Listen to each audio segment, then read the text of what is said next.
Hey, this should be Summoning Insight, episode 36, and I'm Thorin. I'm wearing a coat here with like a Game of Thrones type fur, which means I'm back in England. I'm back, boys.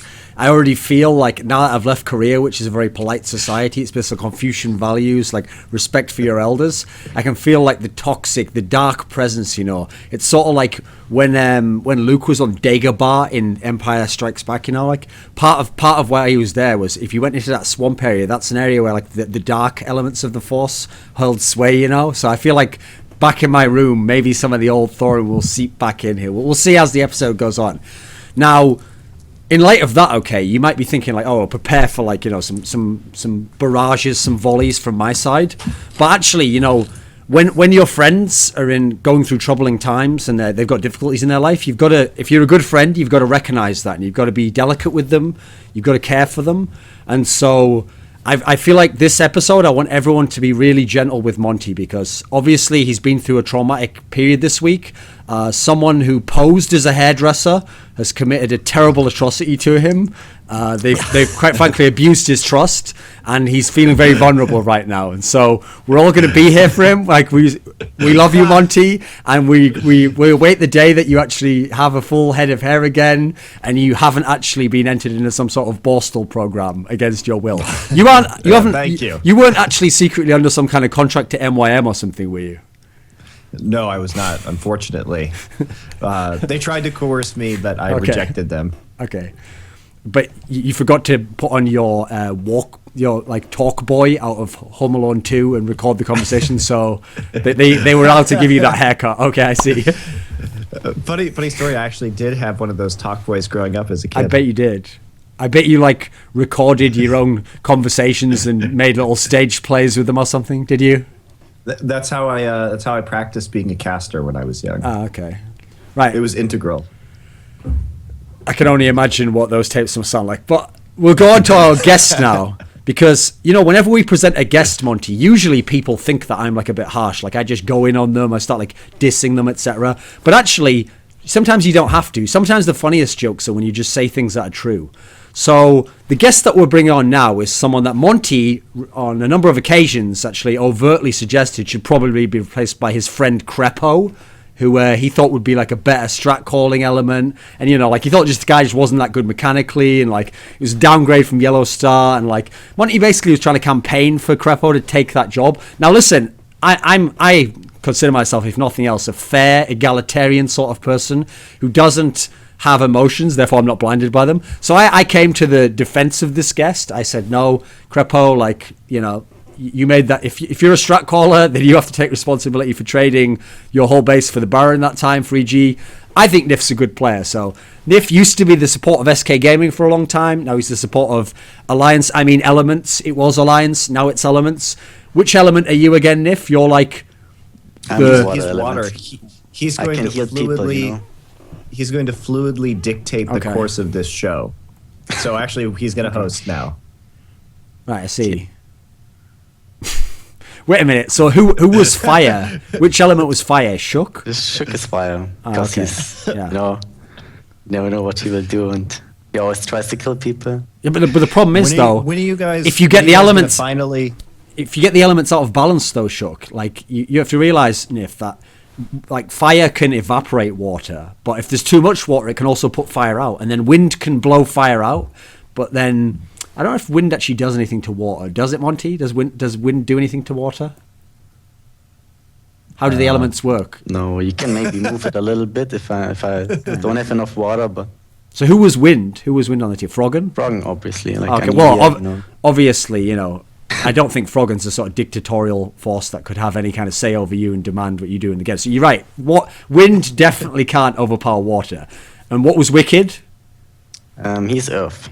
Rock. Oh, okay. Stubborn. Impossible to move. Just in place, and no matter what you want to do, you might have your own ideas and dreams, but the earth will always be there. It was there since the beginning of time. It'll be there till the end, and it won't be changed much, okay? Okay, I understand the naming system. Now I understand. This is actually a very good system, Monty. I thought it was a stupid kind of gimmick, but I realise now they've actually... This is what Melk did. He actually identified what the core qualities of these players were, and they took it apart. And what was Rekkles, right? There was some sort of like a prima donna element or something, or some kind of like... what was he? He's metal. He's solid as metal, you know? Element? Oh, he's metal, right? Okay. Yes. Yeah. I don't even have anything for that. Actually, is metal even an element, Monty? According to the Chinese it is. Ah, okay. So probably I have bullshit. A question though. Okay. So when are you guys going to actually finally summon Captain Planet? That's a good question. Well, they'd need heart first, Monty. That's the one problem about Alliance. They've got all those elements, but they don't have heart. Yeah. If they had some heart, I feel like, they wouldn't give up against Brazilian people. They'd be able to keep leads that they had against really world-class Korean teams. But you know what, Monty? In that TV show, everyone thought Hart did nothing. He could just control elephants and stuff. But at the end of the day, Monty, I think what we've learned is the human heart is the most powerful element of all. What do you think, Nyph? Yeah. Gotta agree. Without heart, you're not gonna win. I agree. Okay. So we gotta get him to kick Nyph and get heart from China, and then we'll be good. Yeah. See, that's where you were wrong, Monty. That's where your plan fell down. You wanted them to get Krepo. But if I've learned anything about Krepo, this is a heartless, cynical man who will betray his friends, who will make light of others' failures. That's not heart, Monty. I can appreciate that. That's an element of kind of toxicity that if you can overcome it, it will make you stronger in the future. So I see what Krepo brings to the team, but you need heart, You need a guy that's just all out there. He wears his heart on his sleeve. He's just about emotion. He's good vibes. Which support player in the world would fit that quality, do you think? Is it just someone who's this overwhelming nice guy? Afromu, right? He's just a great guy. Afromu seems like a swell sort of neighbor character on an American sitcom, I think, who you come to for some advice, and he gives you that salt of the earth, folksy advice that gives you that pick me up, and you tell him what your problems are, Monty. I imagine it was probably like that for you, wasn't it, in CLG? That's exactly. I always look to Afromu for emotional support. He was like your Morgan Freeman character in most movies, right? There you go. Nailed it.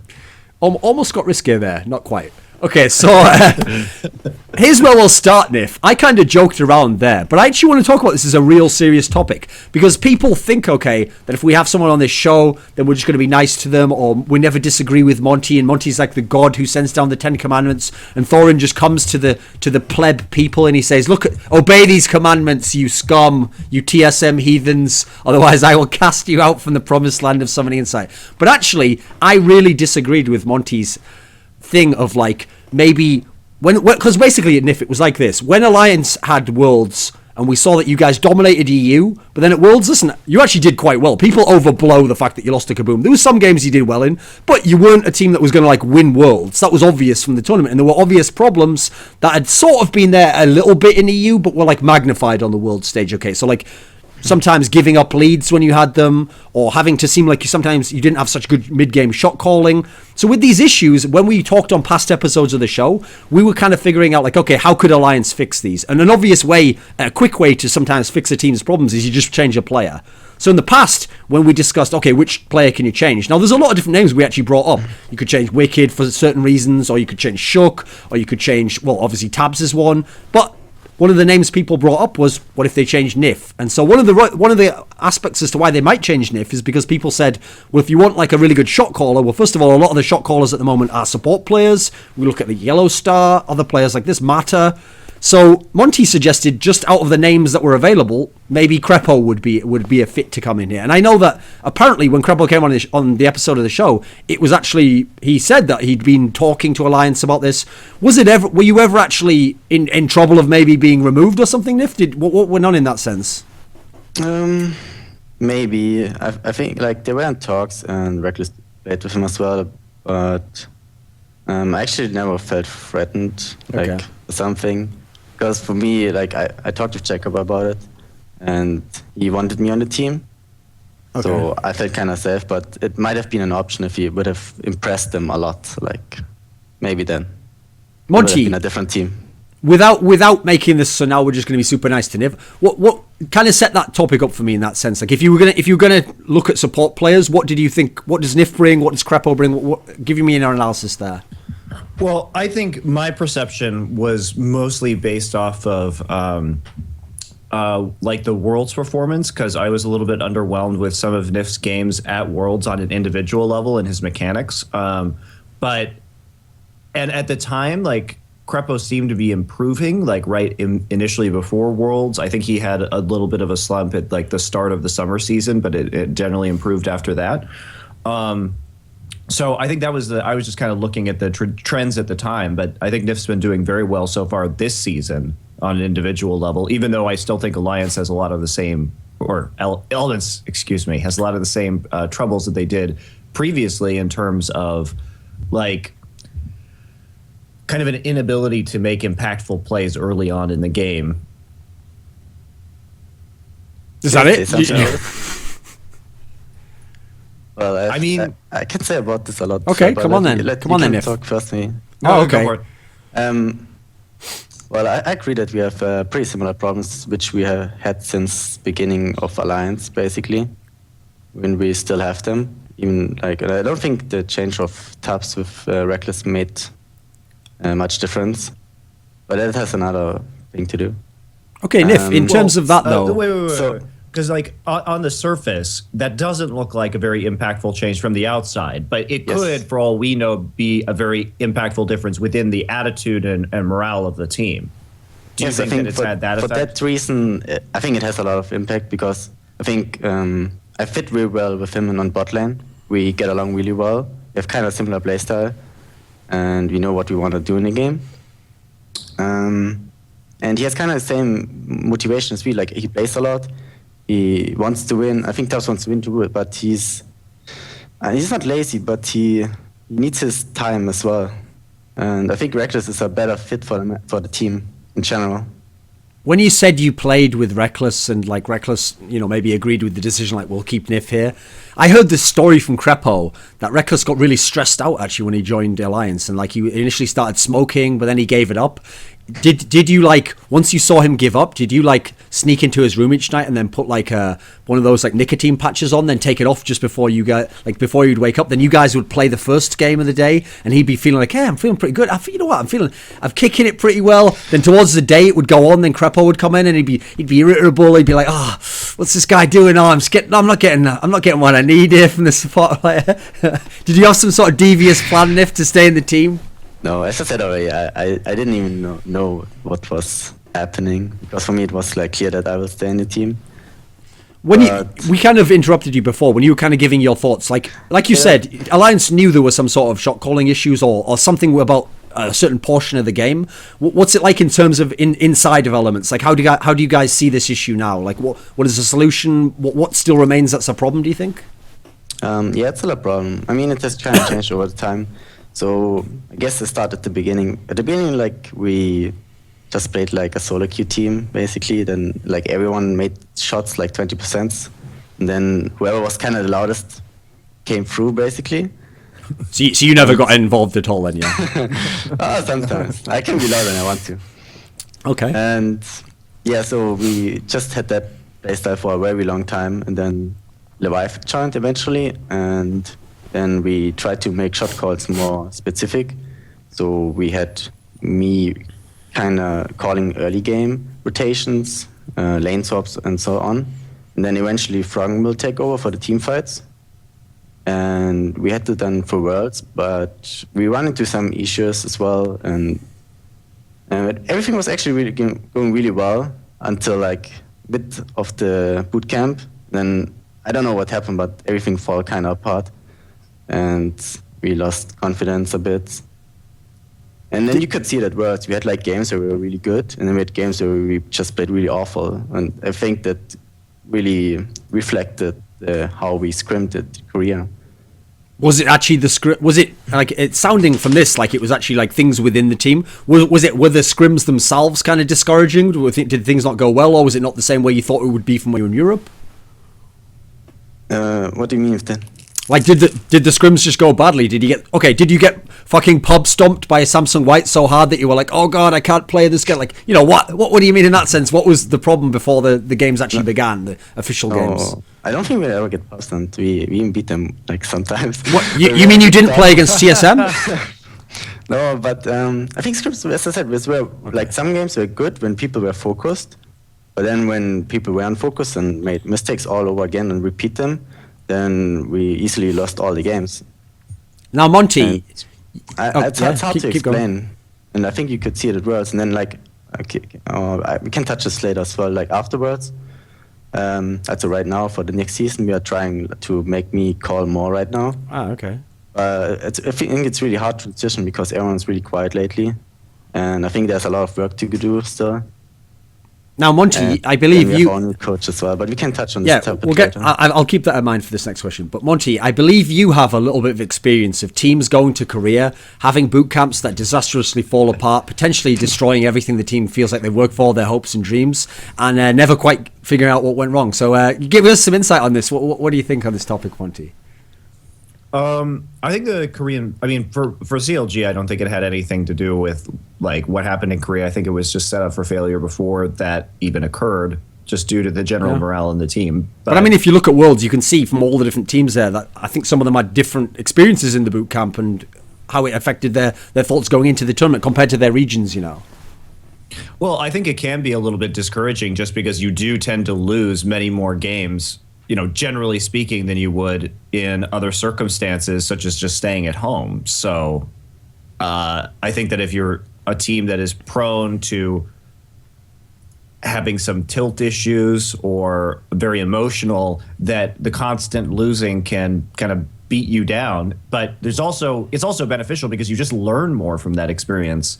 So it's kind of a double-edged sword if you can stay mentally focused throughout the entire experience and not let it get you down, then it can be quite valuable. So it doesn't surprise me, I guess is what I'm saying, that some teams may have taken it badly. Even though there was obviously the kaboom embarrassment losing there, you were able to beat NaJin White Shield. You were on the verge of beating them twice. You had a good game against Cloud9. There were good games at Worlds. Did the bootcamp actually help in that sense? I think it helped us a lot. At the beginning, we got beaten a lot actually by weaker teams as well because of how they played the vision control and everyone rushed Mobi boots and then they force fights when you're not ready for it. But slowly you're learning how they're playing and then you can adapt to it. And I think it actually at Worlds, since every team scrimped in Korea had kind of similar playstyle as well, but they were still just that bit better than all the other teams.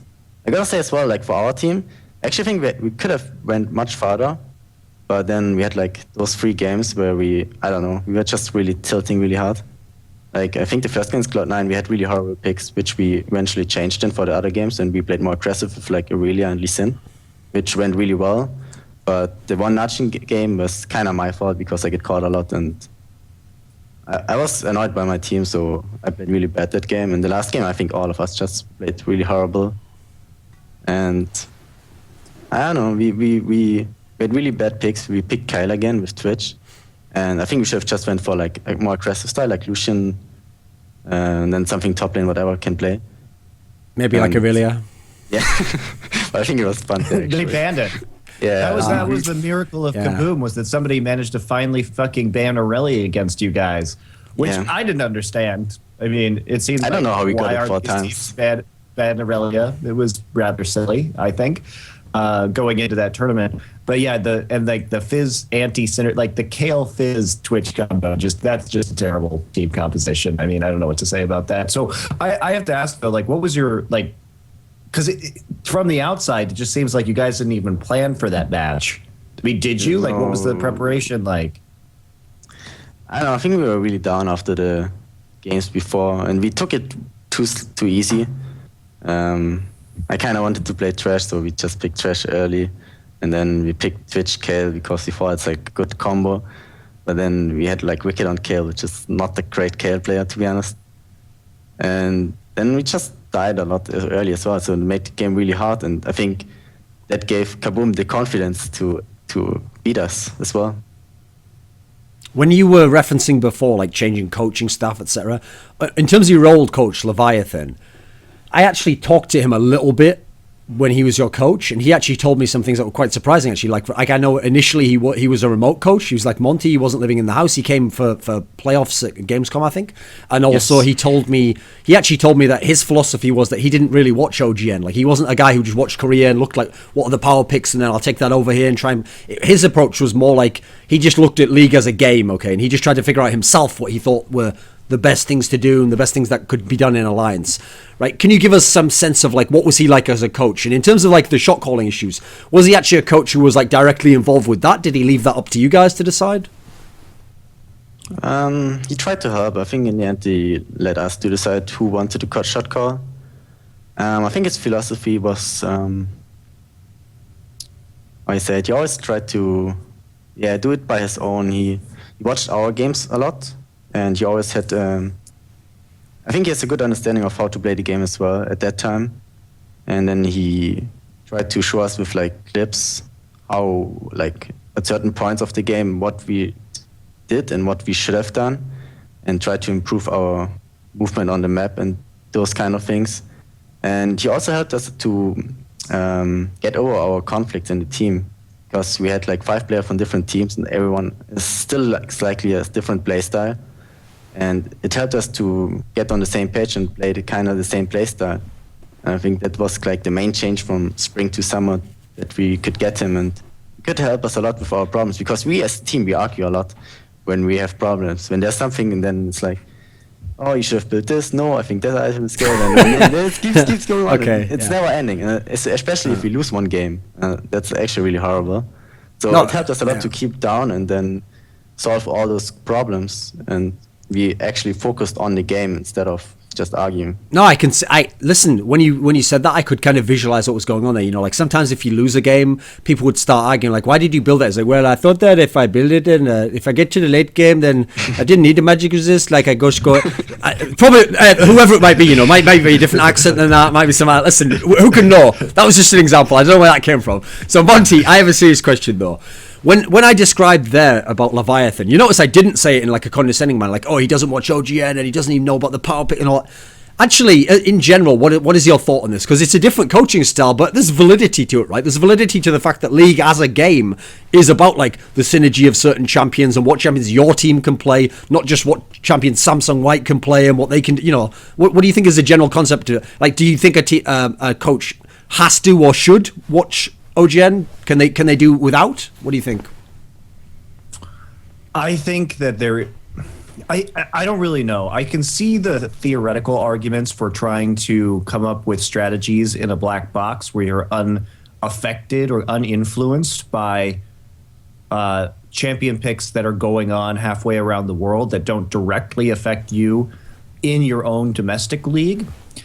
The issue is that the Koreans frequently figure out what are some of the most powerful champions and the best ways to play them, particularly when in a holistic team composition around other champions.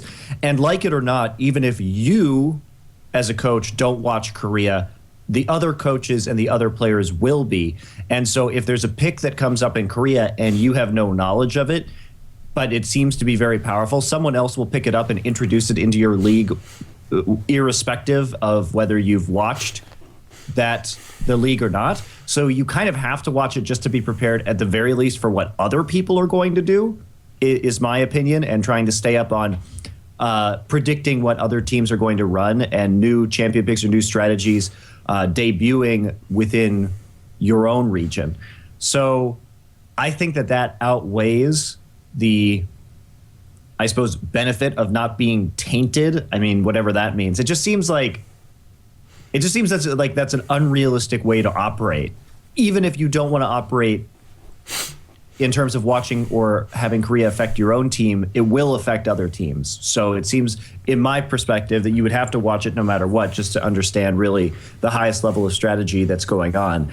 And I would say it's better to adopt the facets that work for you rather than just ignore it and try and figure everything out for yourself, because it just seems like you're cutting off so many other people's brains that are furiously working on League of Legends at that point, because you're looking at all these different teams, all these different players, how this meta is affecting these, affecting other organizations in a different part of the world. So it's much bigger than you. So unless you're some sort of super League of Legends strategical genius, which we haven't really seen yet, nobody has been able to really revolutionize League of Legends all on their own.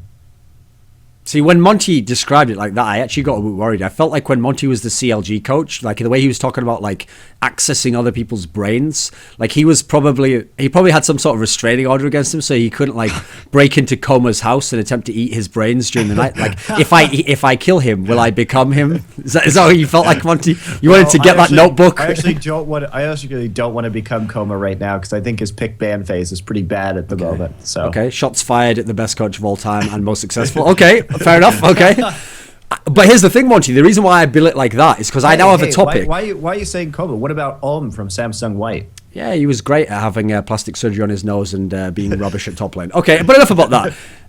Anyway, I have a point though, Monte, that's going to connect this back to something Nyph can now talk about, because an ongoing discussion, you know I always bring this up, Monte, part of the show is sort of like therapy between you and Europe, because there's something between you and Europe. I don't know what it is, you just don't, you can't quite see on eye to eye, and it's like, listen, it's like, when you have two friends, and you're friends with both of them, but they just don't get along somehow, and I want to just bring you and Europe closer together, Monte. So on one hand, you're saying like, it only makes sense to follow Korea and like look at what they're doing and figure out how it works for you. But we all know, Monte, Europe doesn't give a fuck about Korea. Europe does what it wants. It picks anything it wants. The reason why Europe doesn't know that Korea has innovative picks is because Europe is busy trying all like 121 champions at every single position every single week, like trying like fucking Heimerdinger top lane, like Vel'Koz support player. They don't even know. Like they're like, oh, someone else tried something. Yeah, I did that last week. Like my name's Soaz. Like they do whatever they want, Monte. So I want to bring you and Nyph in here. I want to get like your take on this, because isn't it true that Europe also is a great source of innovation to some degree? I think so. We could just see the Nidalee pick. I don't know if you've seen it in other regions. I guess I played it as well a bit. But in Europe, it started like 2 weeks ago, and since then everyone plays it. And it's actually really strong. I think it's good. Obviously, there are some picks, but you have to remember too that Europe, the first one on patch 5.2 when Nidalee was changed. So there's that aspect as well. They did have, in fact, the first chance to play jungle Nidalee out of all of the major leagues. So whether or not we'll see that arise in other parts of the world is up for debate. I think traditionally Europe has had some strong picks, but the wacky picks that don't work far outweigh the picks that actually are functional. And Korea can be a little bit slow to take new champions. That's a true statement. But at the same time, almost all of Korea's picks prove to work on the international stage, whereas like some of Europe's more outlandish or weird picks like tend to just kind of fall flat on their face. For every one jungle Aatrox, there's like 5 top Heimerdingers, you know what I mean? That's pretty true.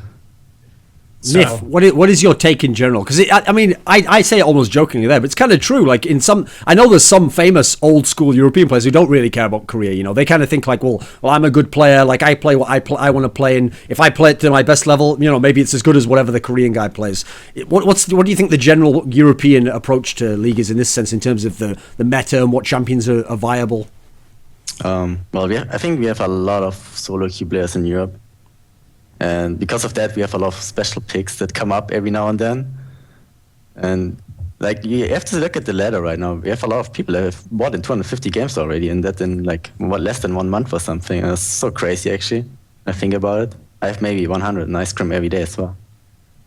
Do you try to innovate? Do you look for new shit? Do you just pick what you think works? What's your take on it? Yeah, I try to do it every now and then, but I think it's really hard when you have played League for such a long time. You realize that some picks just don't work, And then you just go back to Janna. And then you go back to Janna. The old reliable. Yes, and then like every now and then you try. Like our coach right now always tells me to play Vega support, but why does he do that? Maybe one is day, Wicked the coach? Are you trying to tell us that Wicked is the coach for Lions? Like, okay, why does he want Vega support? Because he saw how well it worked with Incredible Miracle. No, but he has like a Dota background, so when he sees a champion for 2.5 seconds AoE stun, he just thinks that's OP. But in oh boy, realize that you don't have a laning phase, then it's just not gonna work. That's how it works. You can lane swap with it. I'm waiting for it. Here's a free composition for you. Double AD, play Corki Ezreal, lane swap, play support Veigar, roam around the map, try and get kills in the mid lane, help Froggen out on mid lane Ezreal, and then siege and just put the little cage, the event horizon, right next to the tower, and then auto it with Corki and Ezreal. Instant siege comp. Yeah, that's genius. You should really it's actually good. It's actually good. See, this is again where Monte's jungle, so you can heal up and hit the spears too.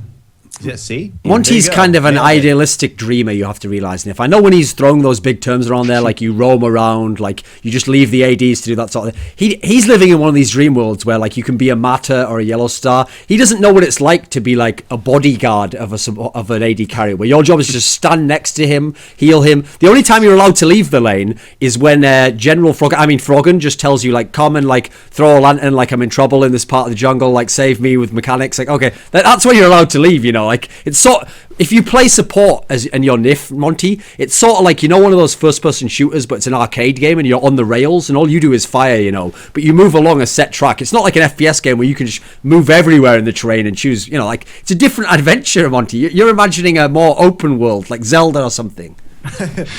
I suppose I forgot about the chains that Nyph has to babysit Rekkles.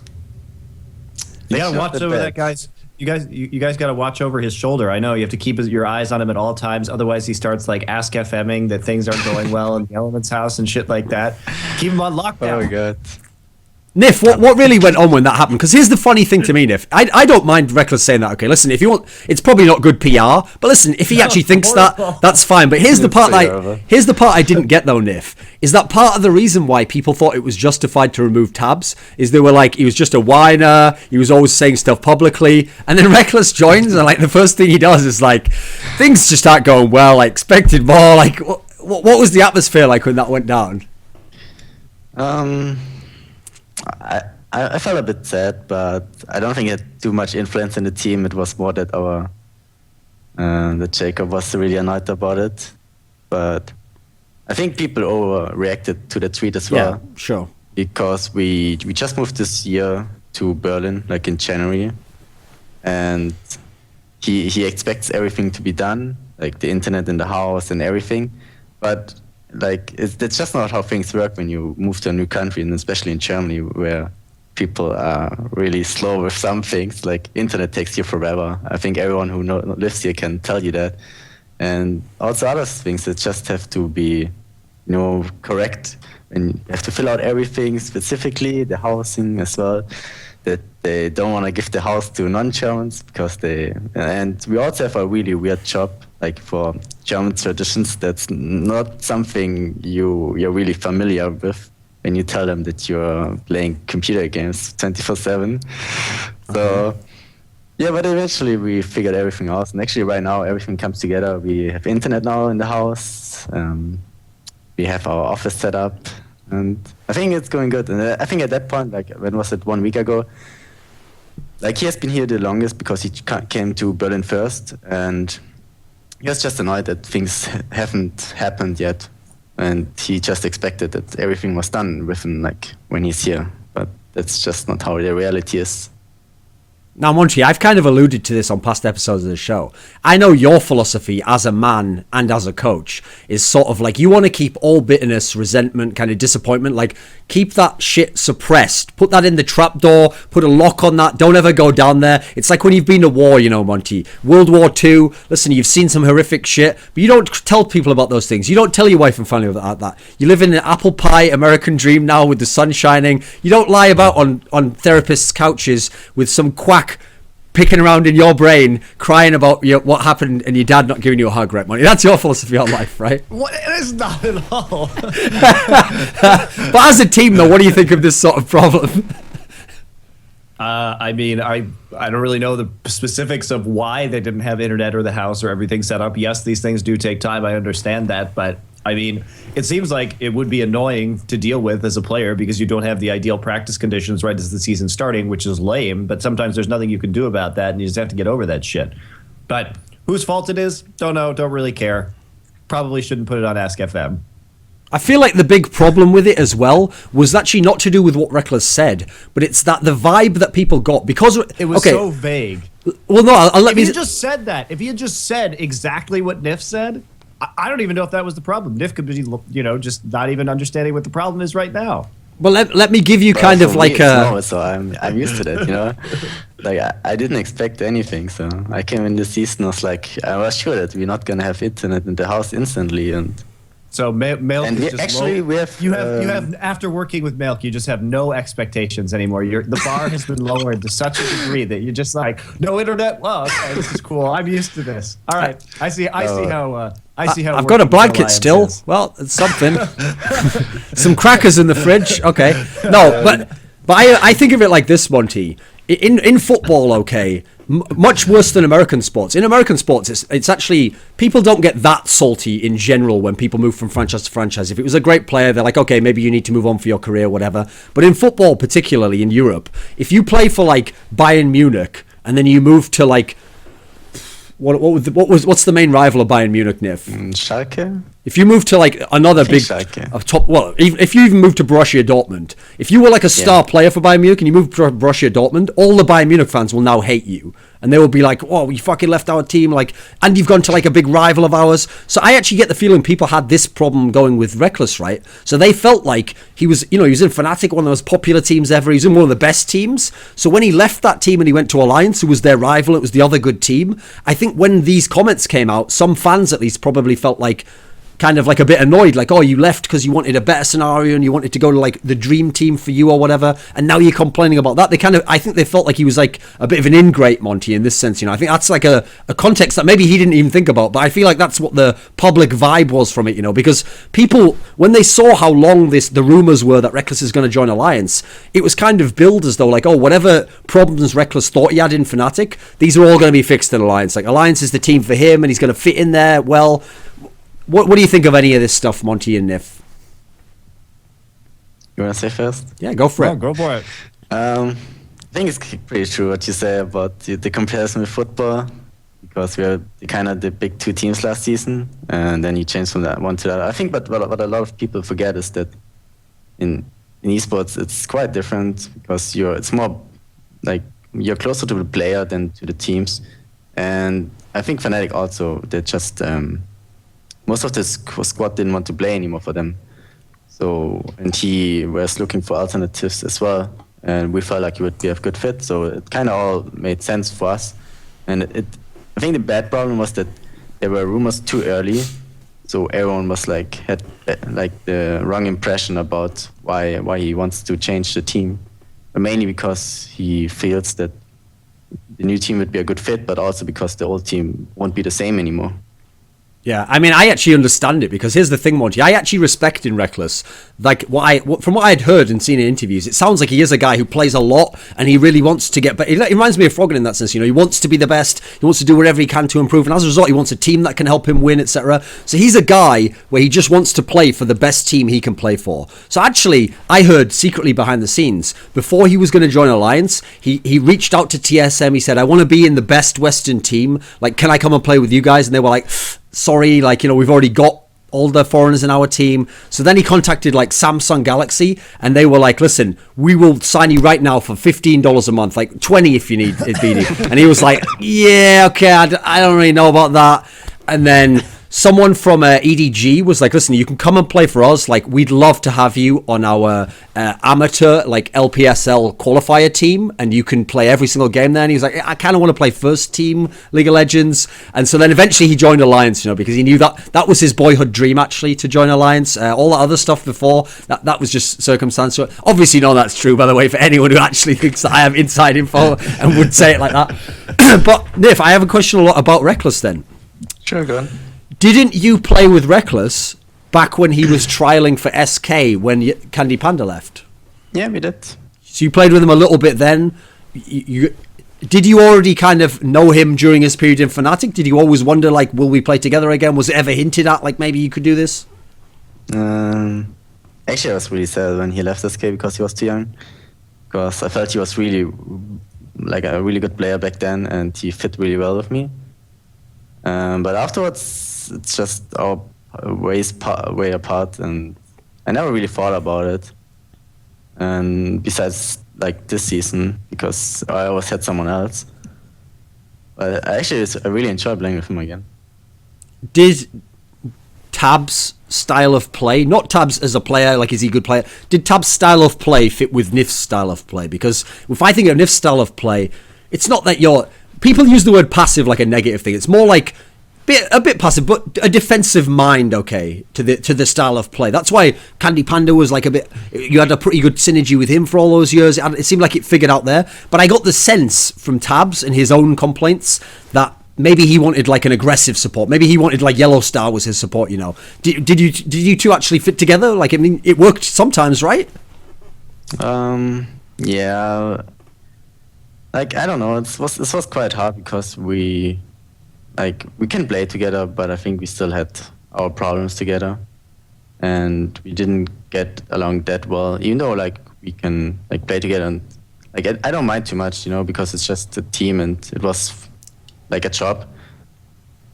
And so listen, what you're saying right now is totally fine, but I'm just going to interject. But I think he's still a good player, but I don't think I fit too well to him. Okay. I think an aggressive support would be way better, and I think since he played with Miffy the first time, like his 80 times, so he's used to how he plays the laning phase, and that Miffy kind of plays really aggressive, straight for every creep and so on. So it's quite different from me, and we needed our time to get used to each other as well. No, I was just going to kind of add like some translation for people who aren't German, because you were coming off incredibly German there. You were sort of like, I was sort of like, how Really? did you get along with Tabzz? And you were sort of like, we could play in the game, and it's fine. Yes, it was perfectly satisfactory relationship. Like, people might think like, oh, that's a bit cold. Like, what? It was just a job. Like, no, it was fine. Like, was it similar to other AD carries you've played with? Are you a guy who has to have like close personal synergy with your AD carry? Is it just okay to play just as a job? What is your general sense for AD carries? I mean, you've played with 3 now. Yeah, I play with more in solo queue, but I think it's better if you get along really well, and if you can talk outside the game as well and spend time together, because then you match much better on the bot lane. And Okay. I think with Tabzz I didn't really have it. So I think it was actually good that we part ways again. I still want to add though that I think he's a really smart player, and I think he's a really good fit for every team. Like he's probably the smartest AD I've ever played with, because he has played mid before, so he has a lot of different insight of the game. than most Take other that, ADs do. Rekkles. You've only just joined the team and you're already not the smartest. No, jokes aside. So I have a quick question then. While we're on an upbeat note, listen, it's maybe, I think a few people have managed to guess, I don't know how they did it, maybe they read my mind, that I think Froggen's a pretty good player, okay? I think he's a pretty good Western player. Like, and I've always said the thing about Froggen is, in general, one of the consistent qualities of his career is he very rarely chokes. Like, actually, if you were to compile the 20 worst games of Froggen's career, there'd be very few where he ever got dumpstered in lane, or he did really badly, or he just lost out. You know, he usually can do pretty decent even in games he does badly in. So give me the inside perspective. What the fuck happened to Froggen? That, like, did he like did like his evil twin, who actually is like did like Link from CLG tie Froggen up and then put on like a Mission Impossible 2 lifelike Froggen mask and then go out and play Xerath in all those games at IEM San Jose? What happened at that tournament? What happened to Froggen? Nyph, please. It's hard to say. I don't want to say everything. I think main reason is we played with TSM a lot and scrimmed them a lot. So, okay. Okay. To see where like Froggen and Reaction didn't play as well. Now I understand all the problems in Alliance, because you said there, right, okay, like you guys played with TSM and you're like, hey, this is going pretty well actually. Us two are pretty good teams. We're going to do well. Well, funnily enough, Nyph, didn't the same thing happen in the spring playoffs where you guys and Gambit kept playing each other and you were like, hey, these scrims are going pretty well, and then you both went into playoffs, both lost, both didn't make the final. I think I understand the pattern that's repeating here. Yeah, I think that's the bad thing if you have like only one mainstream partner. And then we met like Cloud9 at IEM, and they played Java and Fizz, and we had no idea how to handle that. Because they came from every side, and what we only practiced, or mainly practiced, because we didn't feel like that actually go-in comps were good. But I think we just played it really horrible in scrims. So we thought that actually poke comps are really strong back then with Soraka, where she was not nerfed yet. So we tried to first pick Soraka, then we go into Xerath or Azir, which unfortunately we never played, which have been a much better fit against all the skill comps with the ultimate, for example. And then we always decided to go Xerath, which was really Mumbai. And we just wanted to play our poke style and try to group, but when it was quite different like, to play against Cloud9 though, because we have never experienced that playstyle in scrims at that time. What do you mean their playstyle? I mean, didn't you just play them at Worlds? Yes, but there was a different meta, and then like afterwards, like we actually, as I said already, if you thought that poke was really OP back there, because Xerath could just poke them out and eventually they get low. But what they did, they just flanked us every team fight, and that's why they won 2 out of 3 games. And then one game they couldn't flank us there because we had like Channa and then not Xerath, and then we actually won the game. You see, it's powerful to rotate behind the enemy. Now over to Monte Cristo.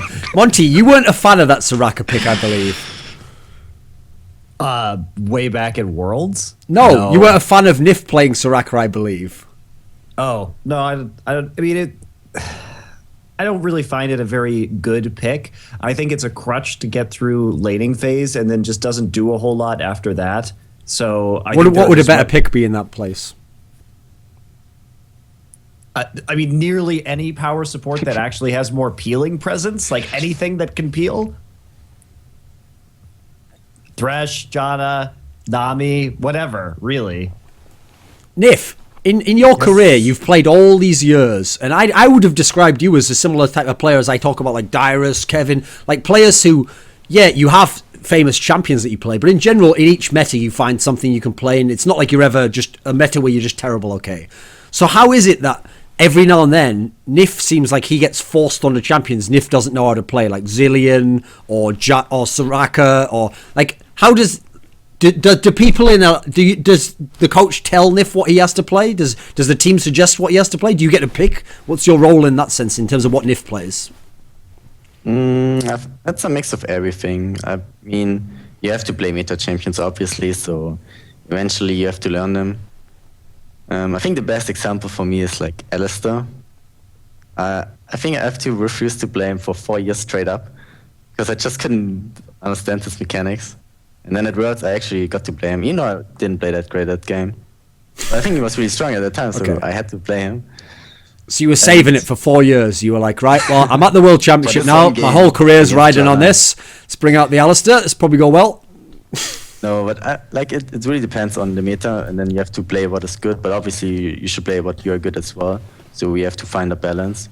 And like the Soraka pick, for example, it was more like a team decision where we thought that's actually really strong in this patch. So we pick it early, but then you find out that's actually not that strong. So it's always a question like how to deal with it.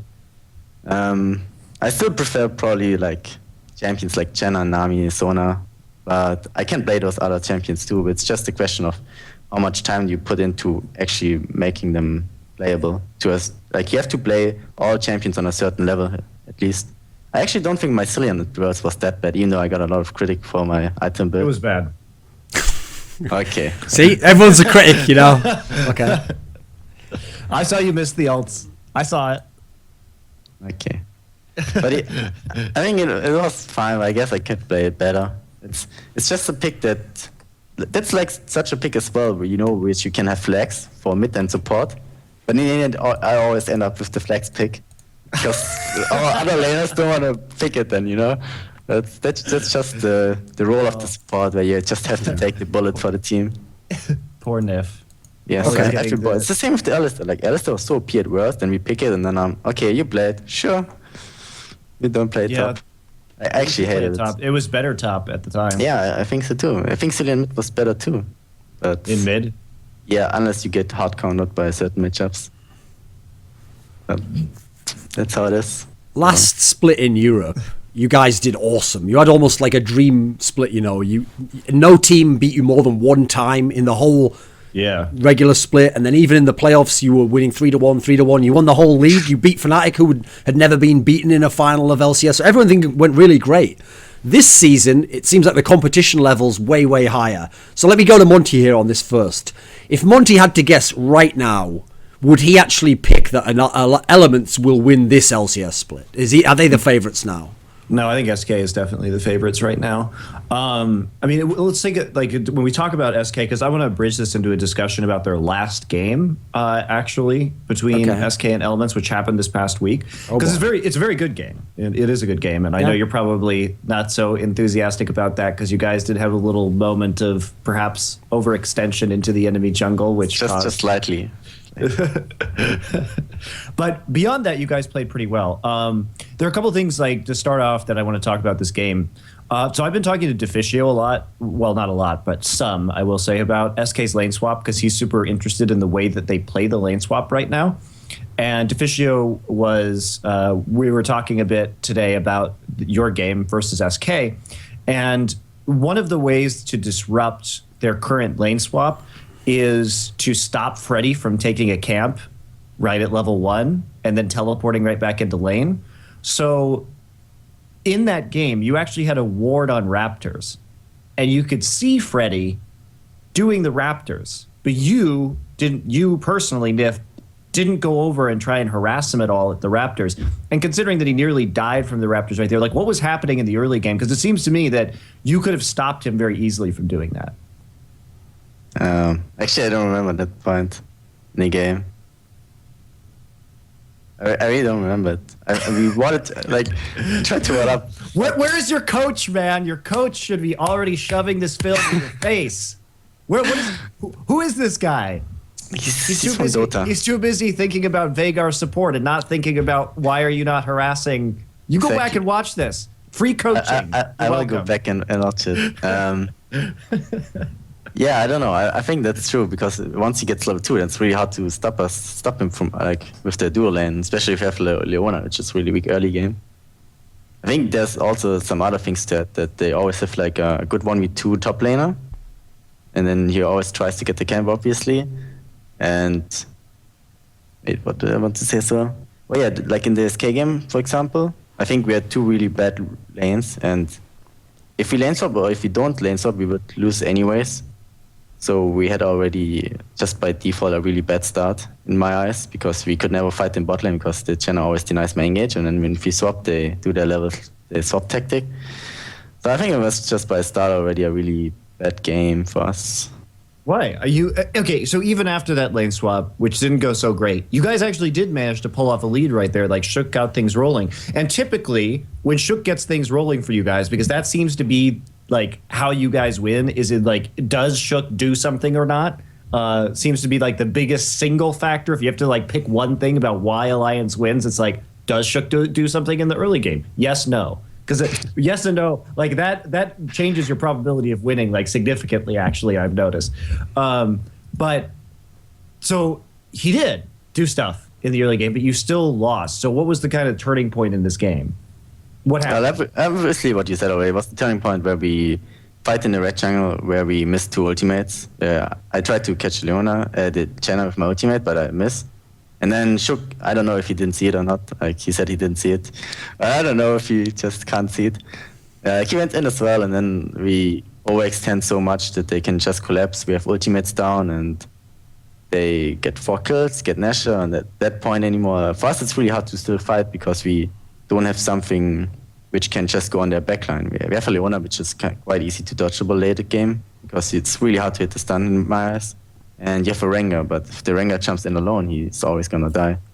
And I think the Nasher gave them so much gold advantage in tempo in the game that we just couldn't fight them anymore. But one of the things, like Rengar, what struck me about this game too is that when you would engage with Rengar, you just, like, Shook would just jump right at their front. You like, mean that's not like something you just go straight, like without flanking?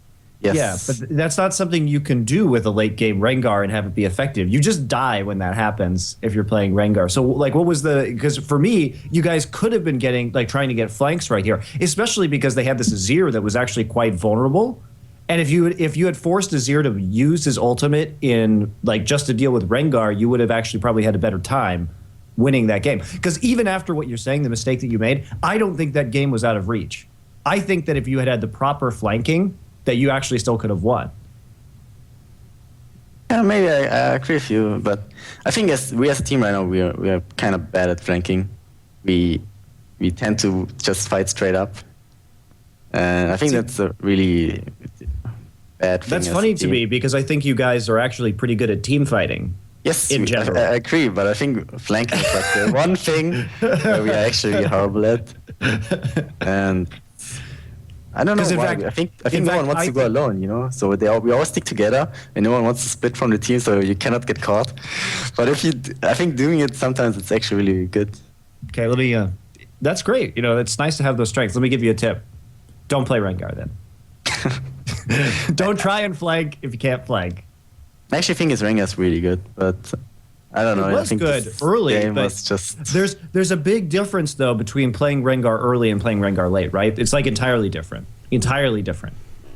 Getting, you know, the way you play Rengar to get a lead on the lane is not the way you play Rengar when he's actually, because when you build him, you start out high damage, low defense, but you end the game relatively low damage, tanky, which is weird. I mean, some junglers do that, but it's just like you have to go in with a very different mindset. I well, think, if you look at the way they actually did use it, let's highlight this, Monte. What was really interesting about the way that they used the mid-jungle synergy at the beginning of that game is that most people, when they play Lissandra mid, they're going to use like the ultimate on themselves. That's the main reason to use it, okay? It's like an extra Zhonya's Hourglass, basically. But what happened was Froggen would like flash forwards, put the tomb on the other person, then Rengar would jump on them at the same time, and they would be like instantly deleted. It was actually really clever to pick the mid laner over and over again. It was working really well. That's how they got the lead. Anytime you have any hard CC, Rengar's going to do really well because his follow-up crowd control when that skill shot is effectively, I mean, well, let's just say 100% accuracy, because if you're a professional player, if you miss that bola, like, get out. Yeah. It is quite strong. And notice, too, that they had hard CC with Leona, so they could actually set it up in the bottom lane also. So even though we saw it frequently in the mid lane, there was also that opportunity in bottom as well. Yeah, but we decided to do mid lane because you were, like, after one kill already, it just kept snowballing. And it felt like that was the best thing we could do in the game. Yeah, I'm actually rewatching your lane swap right now. Really? So unprofessional. We're trying to have a talk show here. For fuck's sake, man. Right now, so. I'm actually watching How I Met Your Mother. It's really interesting. What were you saying, Monte? Hey, shut up. I'm trying to figure out what went wrong here in this lane swap versus SK. But, okay. I mean, you literally... You're not even set up for the lane swap. In fact, you see them on the wards and then decide to get out of that lane. So nobody actually gets a freeze right here. But you have a ward. You ping Azir. Now you, for some reason, are helping get Gromp. If you had literally walked over to Freddy, he gets down to 60 HP. Basically one Q. You would have just killed him. Or one ignite. Just saying. And you wouldn't have had to deal with this lane swap that like actually did set you behind in the early game. So anyway, I think it's just interesting to talk about that game because for me, why I was bringing it up is I think it really actually showcases both teams' strengths and weaknesses pretty clearly. I think for you, for Elementz, I think it showed like some good lane play, some strong early to mid game team fighting, and then kind of dropping the ball at certain moments in terms of overall strategy, in terms of flanking, and in terms of like actually reading the and being prepared for SK's style of lane swap. And then I think for SK, it shows how they do play a bit of a risky style that can be dealt with, but as long as you can react on your feet accordingly. But it's smart too, and it does get them those early advantages. And also for SK, how well they can punish like even just one mistake on the other team. And for me, that's what makes SK like right now the best team in Europe, because they are able to punish other teams and play from behind in a way that no other team has shown so far. Still early in the season, obviously, but they seem to have some very good shot calling going on and a good concept of how the game is played, as well as their own style and their own flavor of how they're going to play it.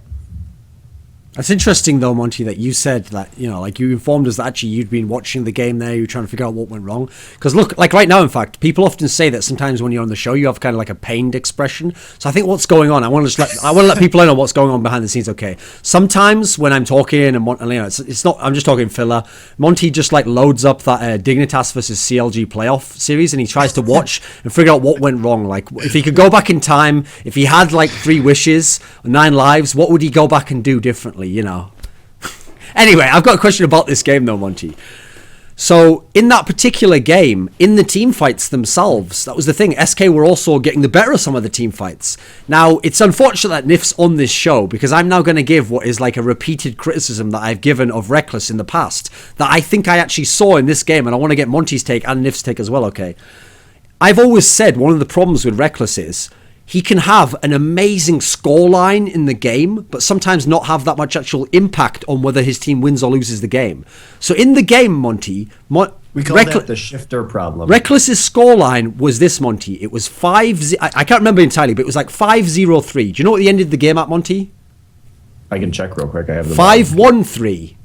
Okay. Now, here's what happened. He was up on the thing. He was in all these team fights. You go back and watch your team fights. He had 5 kills, 4 assists. Go and look at the damage output that he had versus Forgiven's damage output.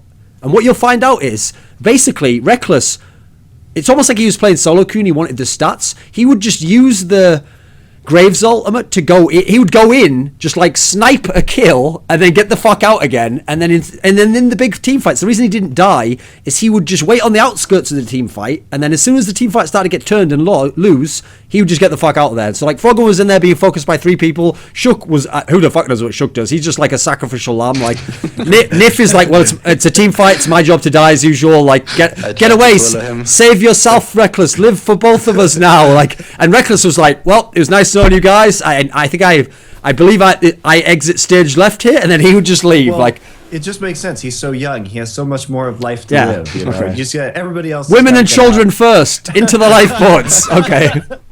Okay. What do you think of this, Monty? Are you calling Elementz the Titanic, Duncan? I think if it was the Titanic, that Rekkles would again be the first to leave, and he would get out before it sank. So. But what did you think of that general trend there? Because it was interesting, because actually, like I said, on paper it looked like it was a good matchup, but actually Forgiven did massively more damage output, and it was just a general criticism, I thought, because if you have to look at one thing that cost them, if you're in that sort of a position, I think you could do a lot more as an AD carry. Well, you have to remember, too, I mean, your job is the attack, damage, carry. That is your job. Graves is never going to do as much damage over the course of a game, or rarely, just because of the fact that he has a relatively short range. So in late game team fights, when that means you have to get within range to do the auto attacks, Monty. Well, but he's bursty, right? He's meant for taking somebody down and then cleaning up afterwards. So if you can't actually burst somebody down, he's just not going to do very much damage in a team fight. And like, I suppose I would agree in general that he does play a little bit too safely, and he doesn't sacrifice, like, if Froggen is absorbing everybody's cooldowns, he needs to, man up a little bit and get into the mix and like trust in his very good skills to save him. In that situation. And I think that could be a criticism of this game for sure. I'm wondering why Graves was first picked in this game, because to me that's like Monty, strange but bad. You have to know who you're talking to here. You're just talking to someone who said that he first picked Soraka, and then we all know that like Froggen was like blind picking Xerath into anything. Like, I'm not sure. You're asking it like it's a real question there. Is that a rhetorical question, Monty? You actually want to know why? Yeah, I do want to know why. Okay, Nyph. What kind of team why first pick? Why Graves, Nyph? And last picks Lissandra. Why Graves? I mean, he looks cool. He has like a cigar. He's got a cool skin. He doesn't have a cigar. Okay. I don't think anymore. Maybe he had one. They nerfed his cigar.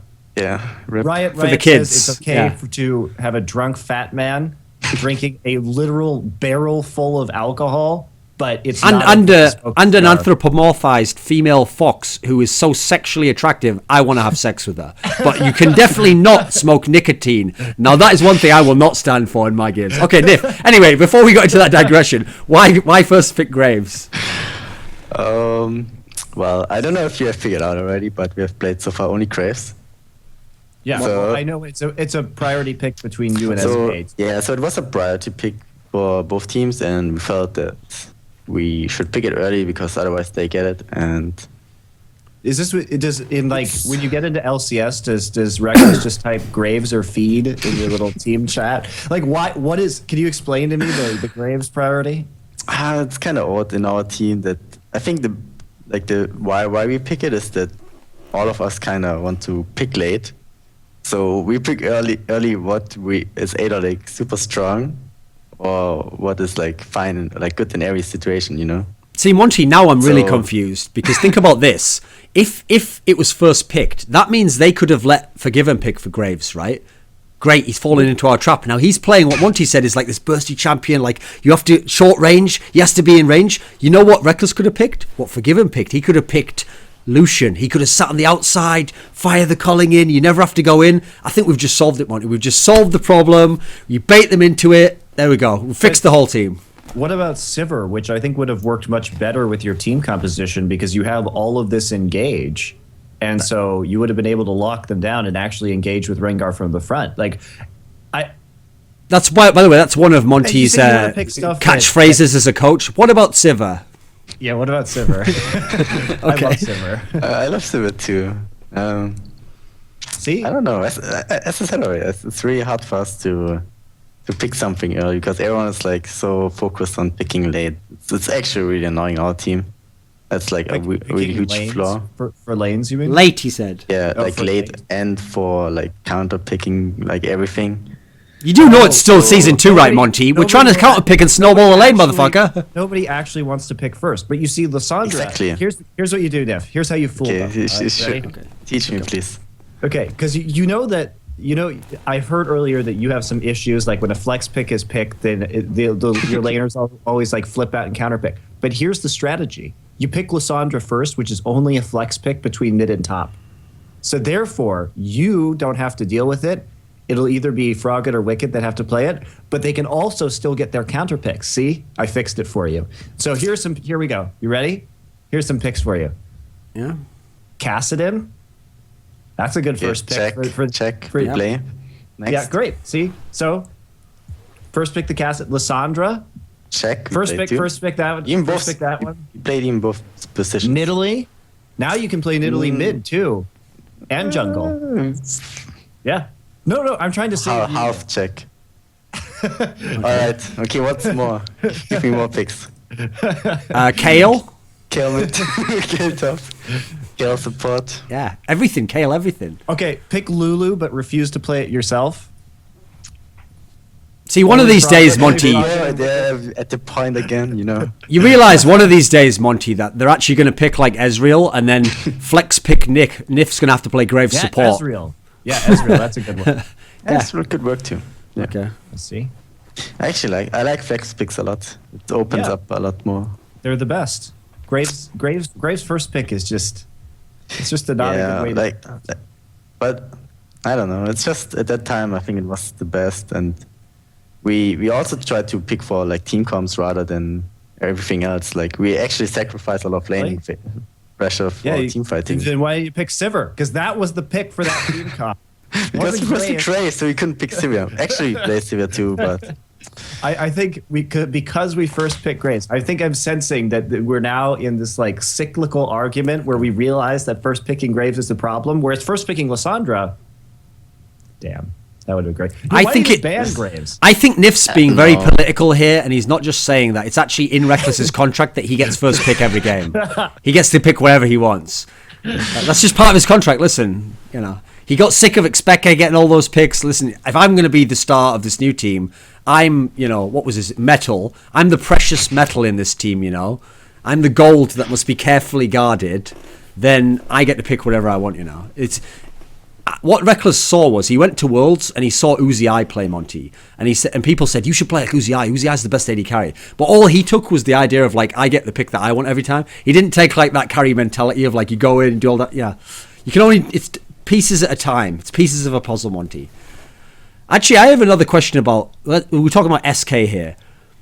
Before the season, people saw like okay, Forgiven's been added to the team. They've got this new mid laner. So they've shown up some of their weaknesses. They've been obviously upgraded one position quite a lot, the AD carry position. Did you know they'd be this strong already, Nyph? Like, had you practiced them? Did you know they could be this good? Yeah, I thought about it. Were there any question marks for you? I wasn't sure about Fox, how strong he will be. But I think he's filling the role really well. Even though he has to give up a lot of farm to Forgiven, I think he's still doing a great job with what he's given to, you know. I mean, he's all right. Games, like, every time there's like a jungle camp or something, every time Forgiven takes it, no matter what. And if you see the farm, it might be even like a bad thing for the team, because sometimes it happens that the mid laner is underfarmed. But I think he's doing a great job so far. And I think SK as a team still has the same strength as last year, where they have Svenskian with a pretty good jungle, how you say it, like map pressure, I think. And they still have Freddy who can kind of play everything and still has a lot of pressure as well. And I think they have really good understanding on how to play the game. What's remarkable to me about SK is that their style changed very little, even though they changed 2 members out of the team. Like their shot calling, their general strategy, their map pressure play remains very similar, except they took one ultra aggressive AD carry in Candy Panda and traded it out for the upgraded version, which we call Forgiven. And then they took one mid laner who kind of just sits in lane and puts pressure on towers and upgraded him, like just kind of changed Jez's name to Fox, only slightly better.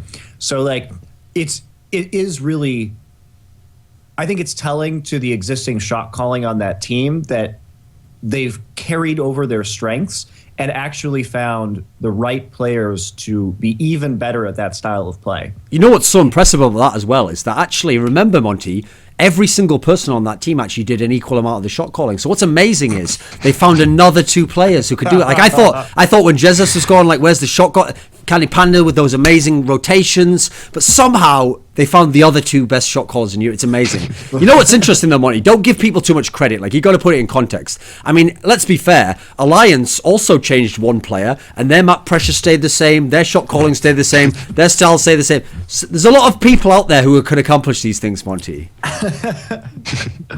So many equally good shot callers who just plug and play. I know. There's so many good ones. But anyway, what do you think of the shot calling aspect of SK, Nyph? I mean, actually, here's the thing. You've played the support position all these years. N-Rated's always been in the rival teams of yours. What do you think about their shot calling? What do you think of his influence? What do you think of this aspect? Well, you know, I played with Freddy and Svenskian before as well. Okay. Right before I left. Yeah. And he played with Rekkles? And with him as well. Let's see who does it better. It's hard to say how the shot calling is right now. Because before it was kind of equal as well. But I think what they have common is that they're on the same page right now as a team, because I think they have watched replays together a lot, and then they say what they have to do in the game, and I think that Svenskian and Freddy does a really great job in that regards. The way I describe it is... I played them before as well, and I think they have a really good understanding of what to do in the, like, what time, like, where they have to be in the map at what time. Ah, okay. Well, the way I describe it is, like, a great team, you know, should all be kind of like... you bring all the aspects together, and you're all like one thing. Okay, so like you all move like water, you all burn like fire. It's when you have all these like 5 disparate but really strong in their own way elements, and you try to just like combine them, and it's just clashing, you know, like certain things don't fit together. Like water's never going to coexist with fire, like wind. Yeah, I think I've done this joke already, but anyway, continue on. But it also just doesn't work alchemically, you know. You have to be very selective about the materials and the processes that you use. See, Monte, and they have to be done in a specific sequence. The way we're going to fix Elementz is we're going to bring you in to perform an alchemical operation on Elementz, and which will probably involve like burning off certain elements and like reducing certain aspects, and eventually we'll be left with this pure shot calling, sivir playing team. Yeah, the purity of the soul. I think we should do it. The shot caller's stone, as it were. Yeah, exactly. The shot caller's stone. Right, wait there 1 sec. So now that we've talked about Elementz, I'll just keep doing that over and over. And we've also talked about SK. Actually, look, one last thing on the topic of SK though. We touched a little bit on Forgiven there. You got to play against Forgiven when he was in Copenhagen Wolves. And even if a player does really awesome in a bad team, you actually can never be certain how they'll do if they get into a really good team. Like sometimes players, you move them up to a really good team and actually they do worse, you know. Something, whatever pressure, or they're not the star of the team anymore. Obviously, Forgiven's been doing fantastically so far in the season.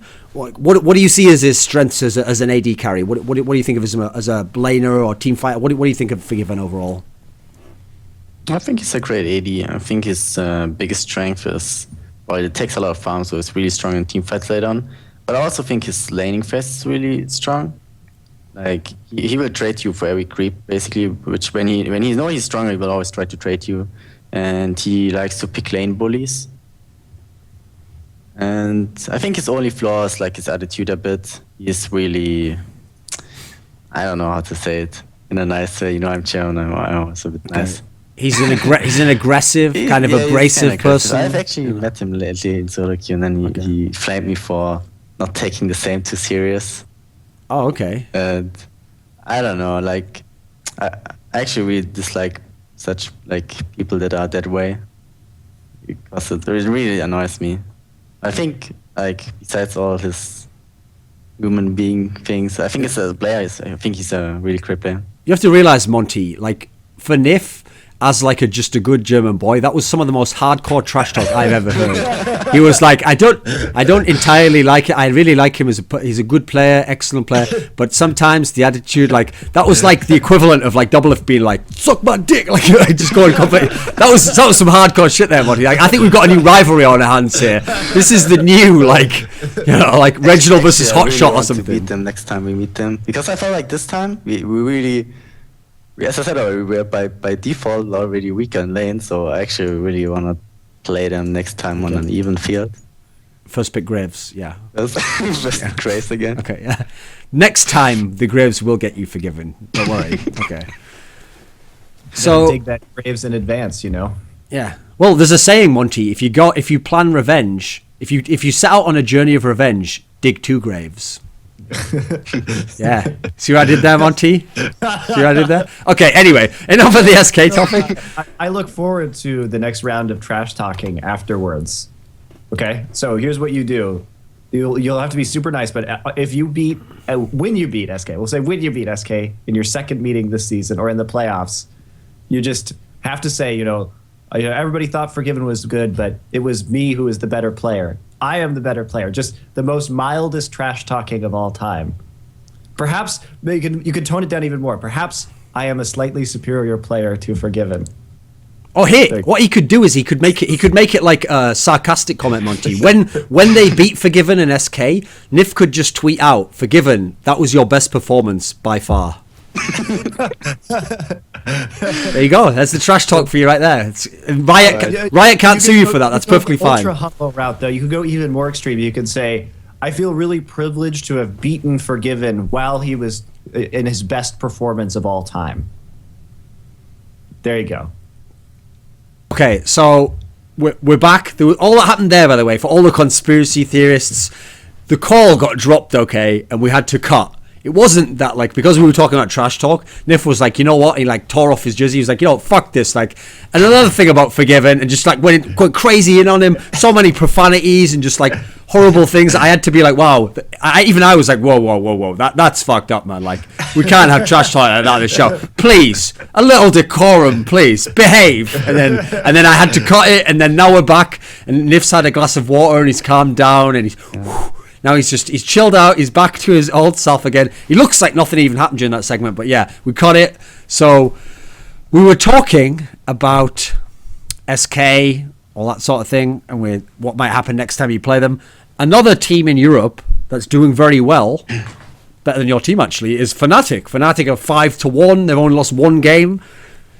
What do you think of the new FNATIC? Like, admit, let's be real here, Nyph. We can't just, like, say political things. When you first saw all those great players from FNATIC who'd done all that success leave the team, did you actually know that it would be a good team with these new guys? What did you think when you heard of all these new players coming into the lineup?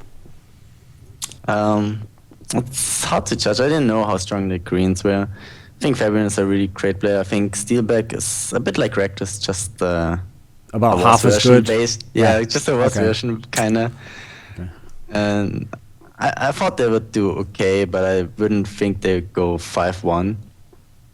I think you talked about in previous shows already that you think that they will fall off, and I think they will fall off as well. If you take out Rengar, for example, then I think the jungler or like the team miss like a important playmaking ability. And if they don't get the catches mid-game, I don't think they will win a lot of games. Also, their very risky dive style was starting to get punished. Yeah. I think if people watch more replays of them and actually realize what they do, then they will have way less wins than right now. When you say that, though... I think this last week, too, when we saw Unicorns of Love, I think they had a much more effective draft against FNATIC, who had been pretty limited in terms of the champions that they had actually used. And I think once you took a couple of those out, that it was a lot easier for somebody to beat them. When you said that you kind of, okay, you're thinking kind of similar, okay. It's not necessarily that they'll drop off and they'll be the worst, but they won't be like such a great record as they have now. They won't be winning so many games. They won't be the top team. Where do you kind of see them overall in the mix, Nyph? Like if we could skip to the end of the season now, whereabouts do you think FNATIC would be out of the 10 teams? I think they will finish 4th right now. 4th? It keeps going as it is right now. Okay. I think Rocket is better than them. They just had a really poor start and a lot of issues within the team, I think. And if they fix those, then I think they will be a better team. Okay. Well, that's basically what we said. So, welcome on board the Mutual Admiration Society here. We're all like, yep, you're a great judge of character, Nyph, and your analytical skills are excellent, and quite frankly, you're just a great guy all around. Okay, so another piece of news. This actually isn't to do with like a team's placing. I think Monte wants to talk about the situation that happened with Meet Your Maker's mid laner, Kori, formerly known as Selfie. Would you like to talk about that, Monte? I mean, I honestly don't think there's much to say about this subject. Hey, Monte, I've always thought that when you play, listen, you play for respect, ultimately. You play to be the best. You play for your dreams. You play for your hopes. But actually, sometimes... I like to gamble, Monte. So I actually find it cool that actually, I didn't know this, but going on behind the scenes in Europe, they're like actually gambling like huge sums. As like if you get kicked out of a team, like you could lose your whole house. Like I think that Nyph actually probably's bet like a Lamborghini on a game before. Like this is crazy. This is like the Fast and the Furious or something, Monte, where if you win the race, you win that guy's car and like the NOS tanks and stuff. Like I didn't know it was so exciting. I thought it was boring, but I forgot Monte Carlo, Monte, is a part of Europe. Remember, Odie was right. It's all about Monte Carlo. That's what makes Europe live and die. What do you think of this? I mean, I think it's just appalling that something like that would actually happen, or that those threats could actually be made to these kids who are still teenagers and shit like that by people. I mean, it just underscores a problem within esports that a lot of these organizations are super shady, hire shady people, and it's to be expected because normally there's a reason behind this. It's an unstable industry, and typically if you are not a shady person, if you are old enough to be in a position of management, you probably, if you're not shady, have other life skills and are not going to throw your hat into the very volatile ring of employment that is esports, where you could be terminated or everything changes around. And most people who have a chance to have a stable job with the same or better income will not go into esports because it's dumb. It's just objectively stupid.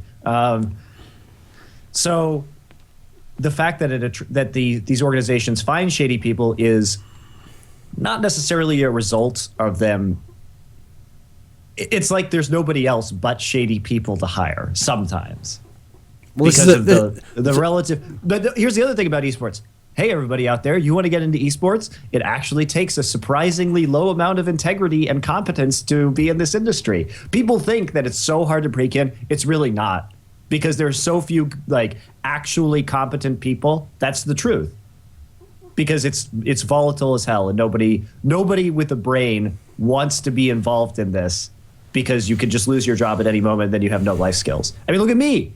Like I left a stable. Yeah, you don't have any life skills, and you just got in with like the low entry. Like, yeah, if Monte can do it, guys, everyone can do it. So come on. Saying, like, like I left a job that was stable to go into esports, which is entertainment, and because I'm a caster, you left a job at a stable. You were like feeding horses sugar and stuff.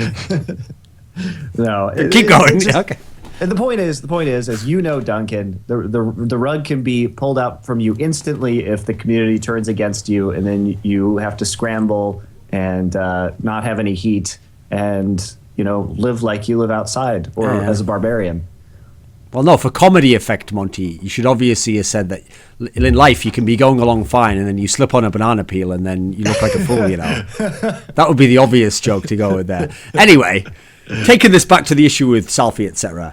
I mean, I think Monte's overblowing it here. This wasn't a one-off. Like I say, this is happening a lot in Europe. Like I heard when Rekkles said he wanted to leave FNATIC, that actually they were going to confiscate his BMX. And but luckily, what happened was, but Froggen, who actually makes a lot of money playing in Alliance, okay, he came forwards and he said, listen, I make $13,370 a month, because that was the specific amount that he wanted in his contract that he would make each month. And he said, I can afford to buy you a new BMX. And in fact, I'll get you one with like those things that go on the edges of the wheels, so you can have someone else stand on there while you ride them on the back. And then Rekkles was like, well, that's a done deal. Actually, that didn't happen though, because that would be poaching. Actually, none of that happened. That was a fictional conversation. Nothing went on there. The less said about it, the better. Oh, in general, though, yeah, we didn't really have a lot to go in on that topic. I just wanted to have Monte disapprovingly shake his head and be like, shame on you, MYM. Shame on you. A curse on a benediction on your house. You know what's interesting though is that this isn't. To put this big flashing warning sign beforehand, this is not Korean teams threatening players, but obviously what I find interesting is that the threat of like the parents losing their house or something like that to a kid, or in Korea, one of the things that I don't know how many people know about is that people who are pro gamers like typically don't come from very wealthy backgrounds in Korea. Like if you compare, usually in the West, if you want to be a pro gamer, your family's probably doing pretty well for themselves because you're a kid who has like a computer that a nice computer that you're able to play on, and you have a lot of time to play the game, and you don't typically have to have another job or anything like that on the side that's cutting into your time that you can spend to be a pro gamer, right? So typically in the West, these pro gamers come from middle class or better backgrounds, right?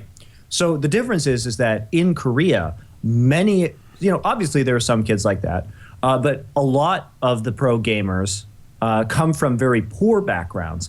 And in fact, many pro gamers actually use their team salaries to support their parents and siblings. So the threat of like their families like losing where they live is actually real, not because the teams are there saying like, putting on the brass knuckles and doing this and saying, oh, we're going to take your mom's house like the MYM guy was, but just because they're just they're the breadwinners basically for their families because they don't come from good backgrounds. Because in Korea, it's very cheap to go to a PC bang. We're talking like less than $1 an hour to go play the games. And so a lot of these kids, maybe they don't have other skills, or they're not good in school, or they're dropping out, when they're like 15, 16 years old, or they're going to these digital high schools, which are more about teaching computer skills, more like a trade. Some of them are more like, I suppose, the trade skills, like trade schools for computer stuff. And so they get a lot of time on the PCs as it is, but they're not actually on track to go to the elite colleges.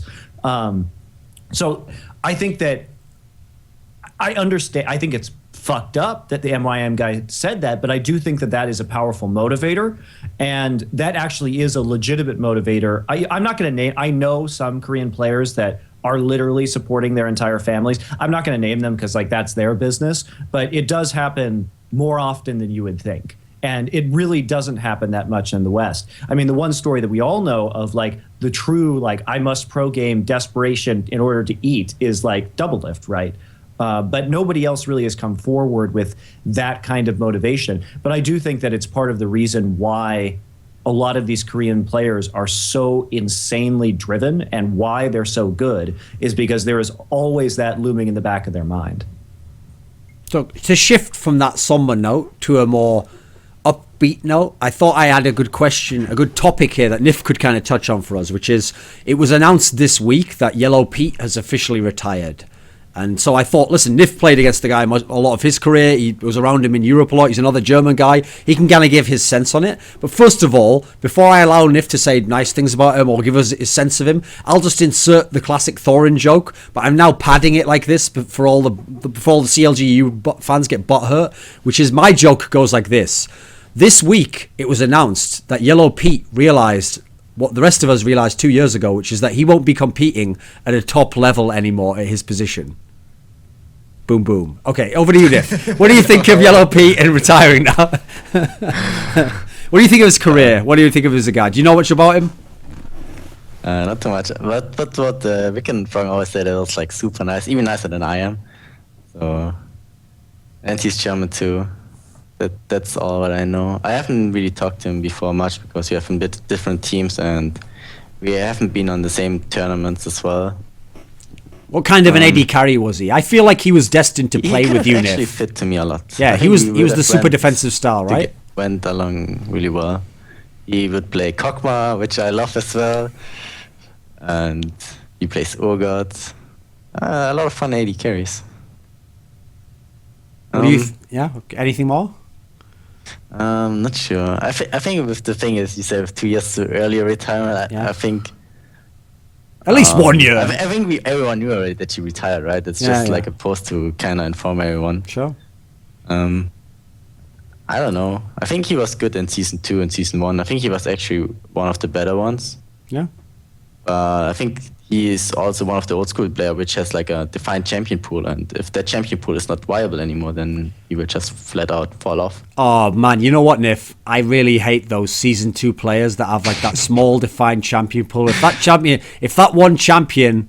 You know, if she gets nerfed, the whole champion pool just falls off and they can't adapt. Yeah, they really annoy me too, quite frankly. But enough about them. I don't even know why I said she there. Kog'Maw's a male champion. Anyway, Monte, what did you think of yellowpete as a player? I think he was a nice German boy. Oh, Jesus Christ. Okay. What about as a player? Analytical skills here. Yeah. Analytical skills here, Monte.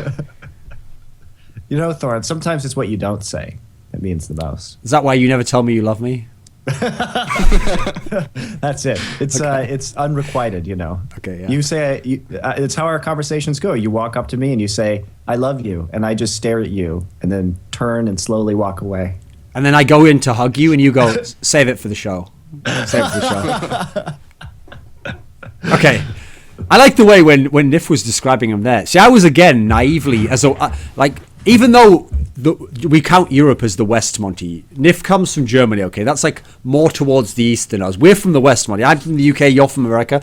We've lived in more of kind of like a cuddly, kind of nice, upbeat world, not like the harsh, cold, calculated reality that Nyph's grown up in, sort of like living inside the Matrix or something. And so, to us, we would think that since, you know, yellowpete's also German, they're old school pros, they'd be really chummy, they'd be like, oh yeah, I always thought he was a great guy, I love him, like always got on really well. But actually it's almost like there was almost like a crazy trash talk rivalry there again. It's like I imagine that what would happen was Nyph would like shake yellowpete's hand after a game like, you played well, and he would like, yes, you are also quite well in the game and I'll see you next time. Yes, I'd like to see you and also play against you. Like, and then everyone was like, whoa, like pulling them apart, like come on man, he's not worth it, let him go. Like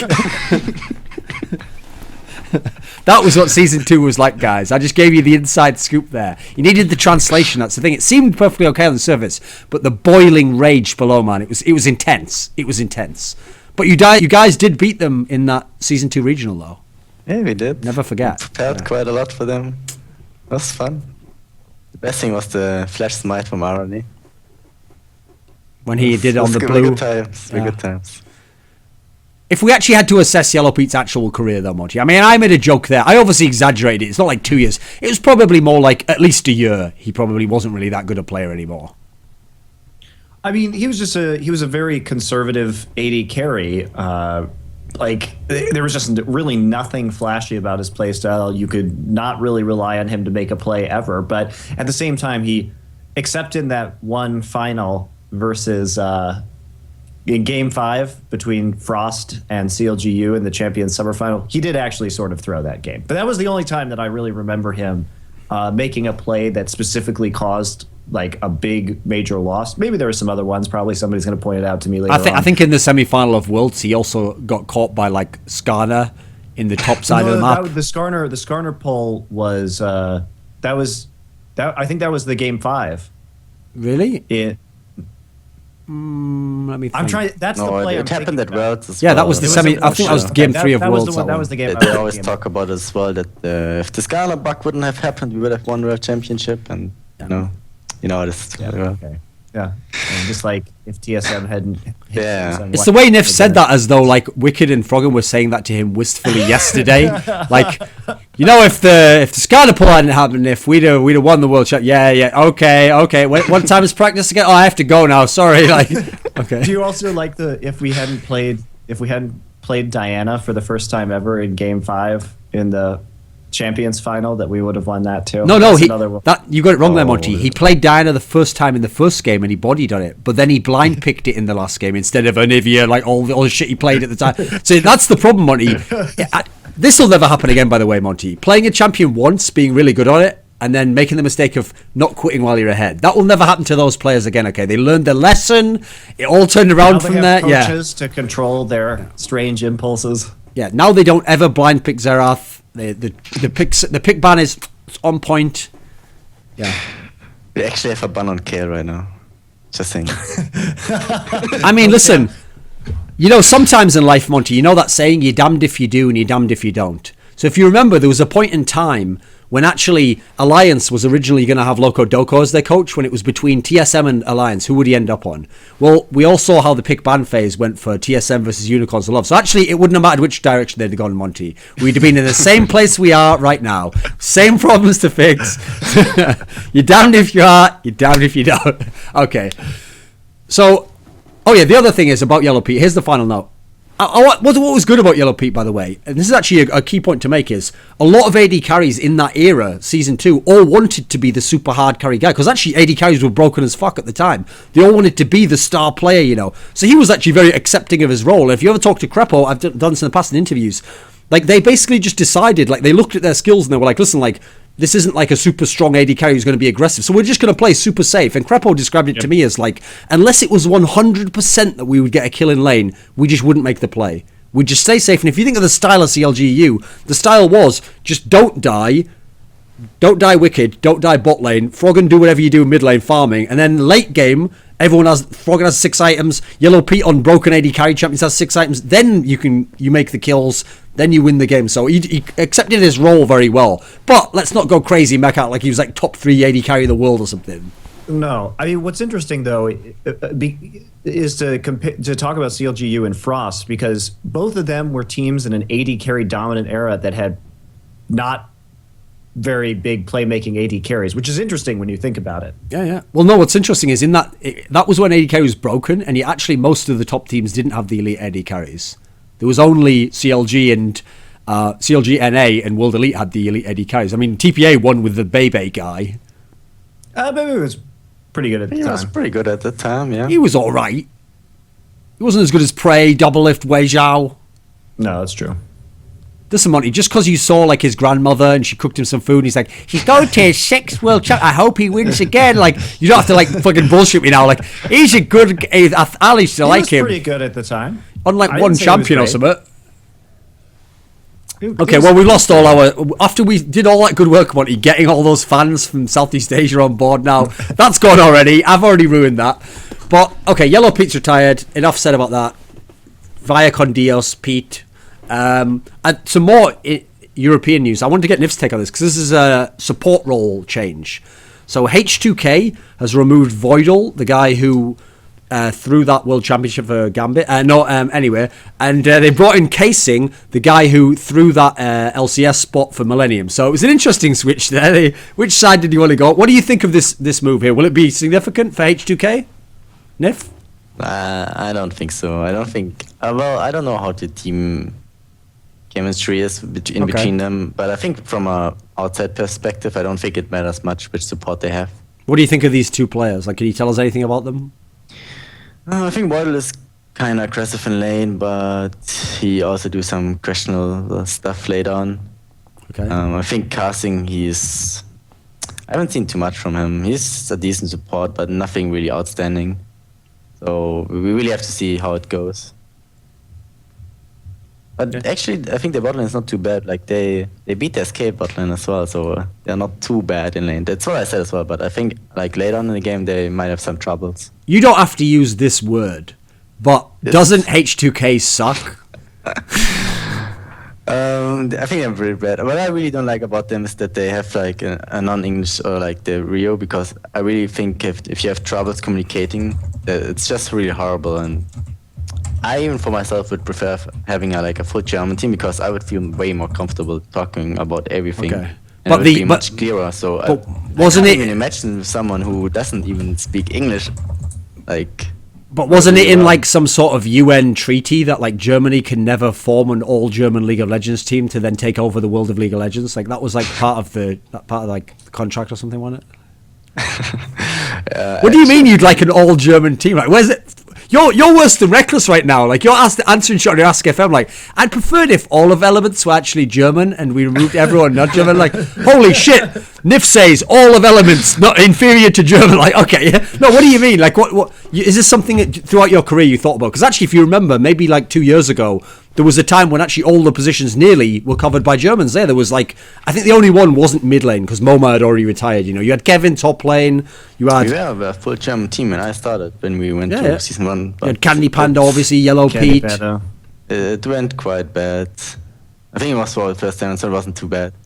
But I think we quickly realized that if we want to be at the top, that you can't have a full German team. Do you think it could? As bad as it sounds. Could it actually have been good at some point in time, though? Could there have been like a good, really good all German team? I mean, listen, I realise you wouldn't be on it because then Rated would be the support, but.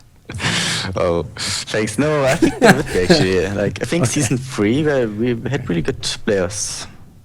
We had like Kevin, or we have Kerb. Then we had Pharrell Lord, we had me, N-rated, we had Candy Panda, we had yellowpete. Amazing. Amazing. Was he playing already in there? Yeah, but he used to just suck and play for Acer. Enough said about that, the better. Actually, I think we have decent teams, and even Dexter now as well. Monte, I've got a question for you, and in the spirit of objectiveness, I'll load it up, as I always do. So, you know, I once made that point to you in an interview we did, Monte, Reflections with Monte Cristo, available on Gamers YouTube channel. I made this point that, this is a classic Thorin point as well, that in a weird way, you could actually say that Froggen's even better than like Faker and those guys, because those players who have all the same talents and, you know, all that stuff, have actually also been able to benefit from playing in Korea against the best competition, being in Korean teams, having Korean coaching. So the idea that guys like Froggen and Diamondprox even could get close to that level is actually quite impressive, because they didn't have a lot of those advantages. In the same sense, it sounds like I'm being loaded just to be an asshole here, but a real question here, Monte. In a weird way, doesn't it impress you that European teams can do as well or better than NA teams with totally different cultures jammed together and people who are speaking a second or third language as their main source of communication, compared to NA, who, yeah, obviously we can make jokes about people being from Alabama or Tennessee, but in general are speaking the same language? Well, not anymore. I mean, NA now is just as much of a hodgepodge as Europe is, right? Hardly anyone in NA doesn't have a foreign player on their team, or at least, you know, CLG is now and a major exception. Which team is the best one from that region? Yeah, fair enough. Yeah, the exception that proves the rule. Well, no, anyway, also tied with them. But anyway, yeah, I mean, I do think that that's an interesting hurdle that they've had to overcome. Also, you're not even mentioning the fact that Europe was very late in terms of getting coaches. And apparently, like, Elementz has a Dota coach. I look forward to your transition into Dota 2 and your performance at the International 5. But anyway, like, you know, there are these other aspects of it as well, whereas NA was much more interested in picking up the infrastructure earlier, and I think that's one of the reasons why, in general, NA did better at Worlds this last year. I mean, there were obviously various reasons behind that. Is that really Alliance? Is that really true? Dropping the ball, Svenskeren, like. See, I feel like capping his team. I feel like Kaboom versus Alliance, that one game, coupled with Svenskeren's interesting foreign policy, was the main reasons why Europe didn't do that well. Oh, and finally, in the group phase, so we couldn't go 3-1. Yeah, there was also a third factor, Monte, and it was where SOAS was like, you know what? enough of war. Let's turn our swords into plowshares. I've hit too many nexuses in my time. I give up. Let the Chinese live. Can't they just live? Those 3 factors, Monty, were really what held Europe back, And also Nyph. But those are the 4 factors only. Those 4 factors only were all that cost. Aside from that, it went great. What's the problem, Monty? Monty, didn't you know that Europe had the perfect game against the Korean team? Literally perfect. Like every single moment of that game was perfect. If that was, not only was it perfect, but since it was perfect, it was the best game of League of Legends ever played. In fact, SKT have never had a perfect game, Monty. Alliance's game against NaJin White Shield, as you have told me, was the best game of League, the most perfect game of League ever played. You back me up on this, right? I've never said that publicly. No. It wasn't great. You guys played really well in that game. Oh, thank you.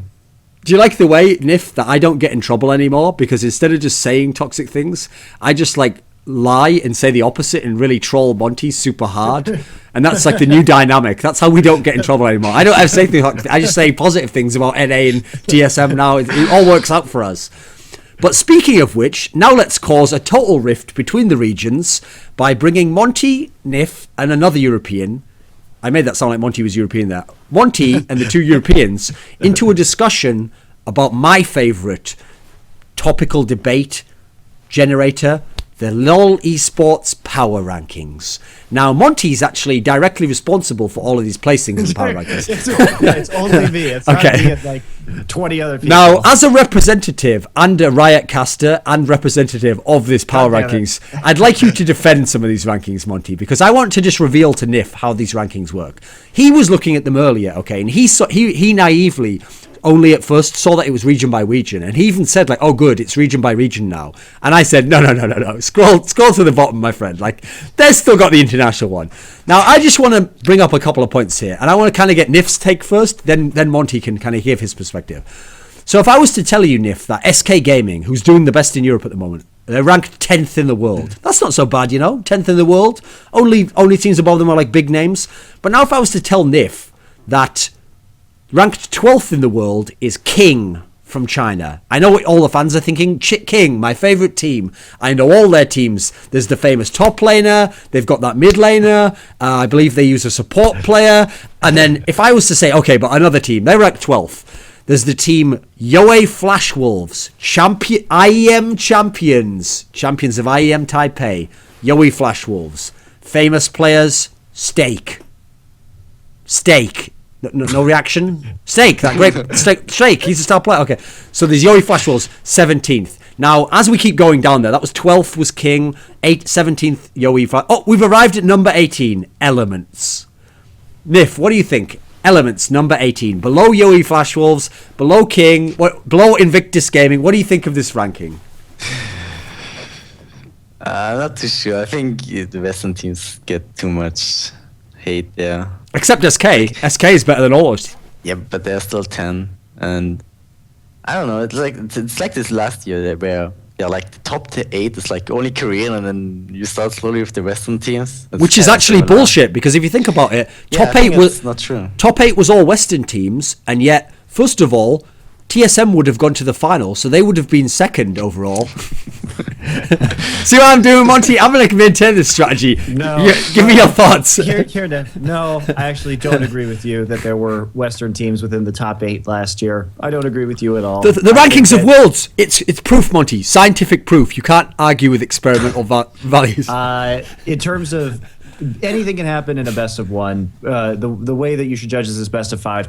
Let me put it out there too that so for this latest ranking that was just released, the way this works, just to give people some perspective on the process that it goes through, is that Frank Fields from Riot, we're all kind of segmented into our own regional rooms, like Skype rooms, and so we decide on a ranking for each region. So each region's people. So I'm only part of ranking Korea, right? And there are other people who do China, NA, EU, the Taiwanese leagues, etc. Then in the big group chat, we talk about where those rankings relate in terms how they relate to each other, right? So to be a fly on the wall in that room. Yeah, it can get pretty weird. It can get pretty weird at times. Anyway, So here's the thing. I don't really participate after 10, okay, in terms of the discussion, because not only do I not know these Taiwanese teams very well, but I frankly don't care. It doesn't really matter to me who is after 10 in the world, because or like trying to figure out logic to rank them, because after you go past 10, no team has a possibility of winning an international competition, really. I think it's fair to say that. Well, Yoey Flashwolves just won IEM Taipei. Oh, no, come on. Ones that where 2 or more of the top 10 teams actually compete. IEM won.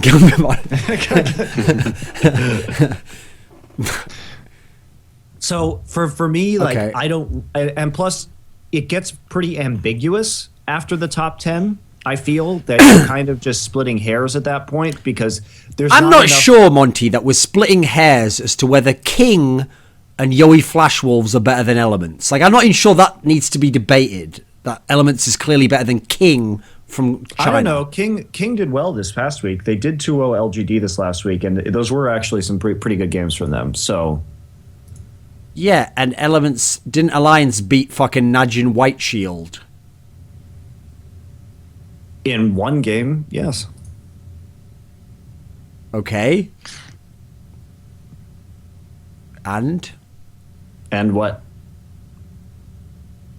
Is that it? So this was 2 games. I mean, I'm not. So they're twice as good. I have nothing to do with the rankings this week after 10. I fought for the rankings in 10 up to number 10. That's it. Well, anything that goes on beyond that, I had no participation. I mean, I'll immediately give you one piece of logic that doesn't make sense. So IG is ranked 11th, 2 spots above Starhorn Royal Club and 3 spots above Vici Gaming, and yet IG essentially had a really easy schedule as far as I can tell. Meanwhile, I forget which team, but there's one team had like a terrible schedule that was like would be placed lower because they had a worse schedule.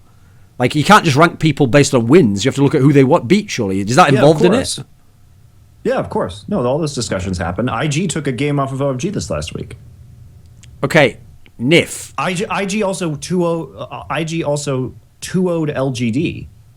So there are precedents that have been set in terms of where these teams are, and I think that IG had a very strong week, in fact, this last week. Okay, NIF, I feel like the problem here is now we've got too focused on this list. So let me just draw it back into a general question. Like you kind of mentioned there, I'm guessing, okay, to NIF, at least one European team is where in the world? What do you think? What would, if you just had to make your top 10 list or whatever, would a European team be on there? It's quite hard to say right now. I don't watch too much China, so I'm not sure how strong they are. From the Korean scene, what I can tell, I think the top 3, 4 is pretty good afterwards. I don't think they're actually better than Europeans. So for example, like SK Gaming is better than CJ Entus. Oh, they're like top 3, 4, no? So yeah. Well, okay, NaJin's the 5th team then. Yeah, NaJin is. I think probably SK is like equal or better, depending. It's kind of hard to say since they don't play against and the meta is different. I disagree with you, but that's okay. Yeah, I think it's important to mention that NaJin, even in their losses, has actually dealt some of these teams very convincing defeats, like SK Telecom, like CJ, and they've pretty much just bodied the bottom regional teams as well. So even though they've lost slightly to some of the best teams, and that's affecting their record. Also, when they play OQ and Kane, it does change things a little bit. I think Goong is slumping a little bit right now, but I don't see SK beating NaJin in a best of 5. I think SK and Elementz could both beat CJ Entus. Not in a best of 5? I'm not saying like they'd stomp them, but they could beat them. I think we're actually better in a best of 5 than in just best of 1s or 2s. Because we never played in Europe, right? So it's kind of hard to judge. I really hate the format actually in Europe right now, where you play only 2 best of 1s now in a season. Yeah, it's bad. I really hate it. What would you prefer? I would prefer either way, like what China does, or like Korean, where you play 2 or 3 games. Just but in a row, like, yeah. In a row, like same day. Okay. So I think it's better. That's better practice for players adapting to strategy in extended series. Yes. Actually, I take it back. I don't think that the LCS format it actually is better than last season. It's just not as good as Korea or China's like format right now. So it's a bit like the Western regions in general. Slightly improved, but still inferior. Yeah. Yeah. Okay. No, but I think top 4, and then the China teams are kind of hard to rank. I think they have a lot of good teams. So I've got a question for you, Monte. maybe top 12 with Europe start, I would say. What do you think of TSM ranked above FNATIC? I think that's fair. I think TSM is looking more cohesive than FNATIC right now, and I have more faith in their strategic versatility and their champion pools than FNATIC. I would agree with that. Headline on Reddit: Monte Cristo has faith in the strategic versatility and champion pools of TSM. More so than FNATIC. No, that's not how clickbait works, my friend. That part wouldn't be in the headline. You've got it all wrong there, my friend. You've got a lot to learn about esports journalism, Monte. Okay, that's enough about Europe now. Let's go into NA, which is Nyph's favourite region, my favourite region. I love to watch. Monte hates this region. I have to go on a rant about NA right now. Oh, Jesus. Yeah, okay. Come on, then. So basically, at the start of the summer season last year, there was a lot of talk, and I think most people would agree that NA was a more interesting scene to watch. There were like the quality of play was generally better in NA during the summer split last season than it was in EU, because it was pretty much just like a couple teams, i.e. Alliance and FNATIC, kind of like styling on people, and that was pretty much the entire league. There wasn't a lot of heavy competition in Europe, and really, that's what we're seeing right now in NA. NA's quality of play right now is actually not good. In fact, like, if NA's quality of play doesn't dramatically improve, NA is going to be kind of wrecked at international events, at least in the near future. We're talking about like potentially IEM Katowice or the mid-season invitational, stuff like that. Because right now, it's basically just TSM and CLG wrecking people in the laning phase and then winning the game. But the pick and ban phase right now is very weak. I would put TSM above CLG because I think their pick and ban is better, even if it's not flawless or particularly interesting. I think CLG's pick and ban phase right now is playing with fire, to say the least. I mean, the composition that they let, which team was it that they played? Impulse? No, it wasn't Impulse. Where they let them have, let me pull it up real quick so I can just remember it exactly right. I don't remember which game you mean. You mean the one that you referred to last week? Yeah. Wasn't it Team 8? Yeah, it was. Where they gave some kind of comp to the other one? Winterfox. Okay, Winterfox. It was their game against Winterfox, where if we look at that team composition, I mean, it was... I can't believe that one team got this many power picks in a game. And for me, that's a big, big warning sign that CLG may not do so well in international competition. So basically, it was Winterfox had Nar, Jarvan, Kassadin, Sivir, Janna. You would never in a million years get that comp in Korea. Meanwhile, CLG had Irelia, Vi, Nidalee, Jinx, and Morgana. Okay. They had the best top lane champion. By far. I mean, basically in that situation, CLG picked hard for lane, and Winterfox didn't lane swap for God knows what reason. And Winterfox had then just like straight up got bodied in the laning phase. But if they had gone even or were even slightly behind, remember in that game there was a team fight where CLG was 10k gold ahead, where Winterfox nearly aced them, just because their composition itself was so strong. So, I mean, it's just the quality of strategy in NA right now is really not good. TSM has vision problems with warding. They don't ward particularly well or enough right now. They're getting away with things like, first picking their mid laner, which with the current state of Ahri is actually not terrible. Like if you're going to give, Bjergsen is so dominant that you can first pick an OP champion like Ahri and he's not going to get countered in lane. And in fact, he was like picking up solo kills on Xiao Wei Xiao. But then again, that was Impulse like having a terrible draft. Okay, basically what I'm saying is NA strategically is not very sound right now. they're not warding or playing the vision game very well, and CLG and TSM are basically just crushing lane and then winning the game with almost no resistance. And Liquid has just been disappointing in spite of the fact that on paper they seem to have a very good roster. Their draft is all kinds of wacky as well. So for me, NA is actually pretty boring to watch right now because I don't feel that anything is being done interesting in terms of strategy or even played particularly well. It's just like brute force coming in from TSM and CLG against a bunch of teams that have foreign players and haven't kind of solidified yet. In the meantime, we have C9. They did better last week, but they've been generally underperforming. They haven't looked as good as they have in previous seasons. In fact, a lot of their shot calling and team fighting, which used to be their strengths, has kind of fallen apart, which is concerning because now they lose lane and they lose team fights. And they don't have the reliable shot calling to get them back into the game from behind. And then everybody else is just bad. Like I hate to say it, but it's just bad. The quality of play in NA right now is not good compared to Europe. Now, Nyph. Europe, I'm actually seeing much more interesting stuff. You heard Monte there. He's talking about these teams that have terrible pick ban drafts phases. They just win lane, and then when that happens, they just win the game. Now, I know you're probably thinking disgraceful. They call themselves professionals. These are their strengths. Like, you don't have rotations, you don't have shot call. What do you think of NA in these terms that Monte's? Are you as harsh as him? I think he is right in pretty much everything.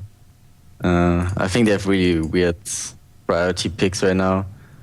That one game especially, I felt really weird. I don't even know how they can lose that with those picks. For some reason, they pick Y and Morgana a lot, which I feel really odd. Because we don't see those picks at all in Europe. And it's just straight up bad in my eyes. Why has Morgana fallen off? I mean, that used to be like a classic Season 4 pick. Yeah, but she got nerfed a couple of rows. Her laning phase is really really weak right now. So all she does is she counters champions now instead of providing actually aggressive play. So I think that's really bad having it in the first place. That's why what's we a don't better play it as pick well. instead, do you think? Excuse me? What's a better pick instead of Morgana? What kind of fills that role? Anything. What we see in Europe, for example, is just straight up aggressive champions like Annie Leonas and like totally the different play than what we see in NA on supports a lot. You see, Monte, what actually happened is it turns out that Froskurin is also a Time Lord, and she just knew that Leona was coming back fully into the EU meta. She just saw into the future. To promise, she's kind of like Cassandra from the Greeks, like she doesn't know, like they're kind of vague, these visions, they just come in bursts, and she just saw a vision and she mistook Yellow Star in 2014 playing it, but that was actually Yellow Star in 2015. Oh God, if we'd have only known. And just like Cassandra, she causes a giant scandal. And nobody believes her. Yeah. Nobody believes her. Everybody gets super angry. And she just has to watch them die. It's just terrible. It's just a terrible, terrible state of affairs. I feel for her, quite frankly. So, but here's the thing. To put this in context, what you said, Monte, as you mentioned, if we go back in time to the end of the spring split, going into summer, you actually made that bold statement that the top NA teams were strategically ahead of the top EU teams. Do you remember? Mm-hmm. I mean, I realize I agree with that. I realize you said it with a little bit of hubris at the time because you were thinking of Cloud9. Yeah, that's great. CLG. Okay. Yeah. Didn't toss TSM. Mistakes were made. Curse. Jesus. Okay. But Cloud9, they did all right. Yep, you were right on that one, Monte. You got that one right. Well done. Haven't Cloud9 started to turn it around a bit though? They're 3-3 now. I mean, they were getting bodied before. But I guess not I'm convinced. Still not totally convinced. I do think that NA as a whole is, like I said, pretty weak at the moment. So I mean, their last week, who'd they play? Team 8 and Coast. I mean, whatever. That's not really an indicator of their strength. So basically, that was listen. They looked great on the speed bag. Now let's see them versus a real human. Yeah. Now, Nyph, you played against Cloud9 at IEM San Jose, one of the highlights of your career. What do you think of Cloud9 now? I mean, they used to be awesome before. I used to love watching them play in NA. What do you think of them this season so far in the first 6 games? I was really how you say it in English? loving it. No, I was really confused by the picks and buns in the first season, like first week, because at IEM San Jose they played really aggressive and flanked, and then they come in the first week and they pick Oriana and another weak mid laner. And I don't know, it's like 180 degrees turning, and it didn't look like them at all. So is there any particular really players weird. you feel like aren't at the level they were IEM San Jose and before? You know, is there anyone who's not like at the level you expect? I think High played a bit worse, actually, like a lot worse. Okay. I think he played actually really well at the IEM. And now, like, as I said already, I think his champion picks were just really odd. And I think Meteos as well, he picked Elise again, which is just straight up a bad pick right now. Well, I mean, when he was at IEM, And listen. Chawan was open, for example. I just couldn't get it. Yeah. No, he was great on Jarvan at IEM, wasn't he? Yeah, that's why I was so confused, because they could have picked such a good setup, but instead they go for, it was like a déjà vu from us from IEM, right, basically. Well, we'll see how they turn around. They did look better this past week, but like I said, like wins against Coast and Team 8 are not indicative of anything. I mean, they're beating up weak teams in a weak region. And well, a lot of people are going to say, well, what about EU? You know, there are a lot of weak teams in EU. That's true. There are actually some pretty horrendous teams in EU as well. But I feel that the overall average level of play in EU is higher than NA right now, and at least there's more competition among the top teams themselves. When we're talking about FNATIC has put up a fight at least early in the season. Obviously, we have you guys, Elementz, and SK. SK, in my mind, is by far the top Western team at the moment. Good meme. What? By far. Good epic meme on Monte. Okay, nice one. Nice, bro. Nice. Leave that to me. That's my job, motherfucker. You stick to the analysis. Okay. Yeah? Okay, SK is the team, best team fight. Monte, to be fair, the two of the worst teams in Europe both made finals of the last two IEM events. One of them won one. Yeah. That's pretty decent. In terms of the overall level, are you telling me if we went a tournament now with fucking SK and FNATIC and then we put in Team 8 and Coast that they'd be like, yeah, see you lads, we'll be out in the final? No. Let's reverse the table, shall we? Yeah. Yeah, that would never happen. Now, in terms of these teams, okay, let me think. Okay, Nyph, do you actually think Cloud9 will turn it around? Like, as it's going right now, are you concerned? Do you think that, like, will it be one of those things, like, you know how FNATIC used to start every season bad and then they'd pick it up and they'd go, will Cloud9 do a FNATIC? No, I don't think so. Maybe the time has come, you know. The time has come. The execution of Nyph. Your time has come. The bell tolls for thee, Cloud9. Okay. No, but every good team will crumble after a while. And I think except Elementz. Except Elementz. They'll stay on top. We do too, but we do in the off season, so end at Worlds. Yeah, see, Monte, the Worlds is the off season for Elementz. They're like, listen, we won Europe, we've secured our jobs again. Let's just take a little vacation to Korea, play a little bit of League on the side. You know, as usual. Pick up some extra cash by betting on Kaboom. As usual, Tabzz is that unlucky guy in the group that go on holiday who gets the food poisoning when he's on holiday, has to spend all his time in the hotel room. See, you know, Nyph isn't denying match fixing against Kaboom. The odds must have been pretty sick, you know. Yeah, the odds must have been amazing, right? Yeah. That's good. I imagine after that game, Wicked walked out with like some really expensive Ray-Bans on. Like, listen, what can I say? Both teams played hard, mistakes were made. Listen, is that my taxi? See you guys later. I've got a plane to catch. I'm off to Monte Carlo. Okay. Valet drives up with his Porsche. Beautiful woman steps out. I've got to admit, Monte, I am actually worried about High. Like, I've always said, I've never thought he was that great in the last sort of year. Like, I thought in 2014 he had some times when he had some problems. But he could do badly, but it didn't matter. His shot calling was there. The rest, so everything else justified it. Okay, it was fine. But well, it was fine domestically. The problem is that when he got to international tournaments like Worlds, it started dying 12 times in a game. Like, his flaws have always been very obvious in the realm of international play. But domestically, yes, nobody could punish him quite that hard. Well, that's the problem. Now he's being punished quite hard domestically. Yes, this may be, in fact, the straw that breaks the camel's back. Now, he did well this past week, but it was against Jesus and Slushy. All right, these are not going to be top tier international players anytime soon. Or even are they? top tier domestic. Or are they? Hey, listen, Jesus was an elite level mid lane shot caller for SK Gaming who finished top 3.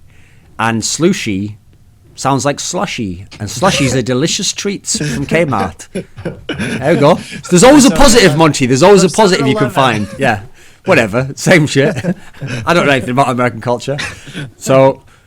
No, well, that's always been the problem with High, you know. I mean, when he was at IEM, he was this bubbly, energetic. There was a lot of fizz to his game, but now it feels like he's gone a bit flat in the beginning of this season, Monty.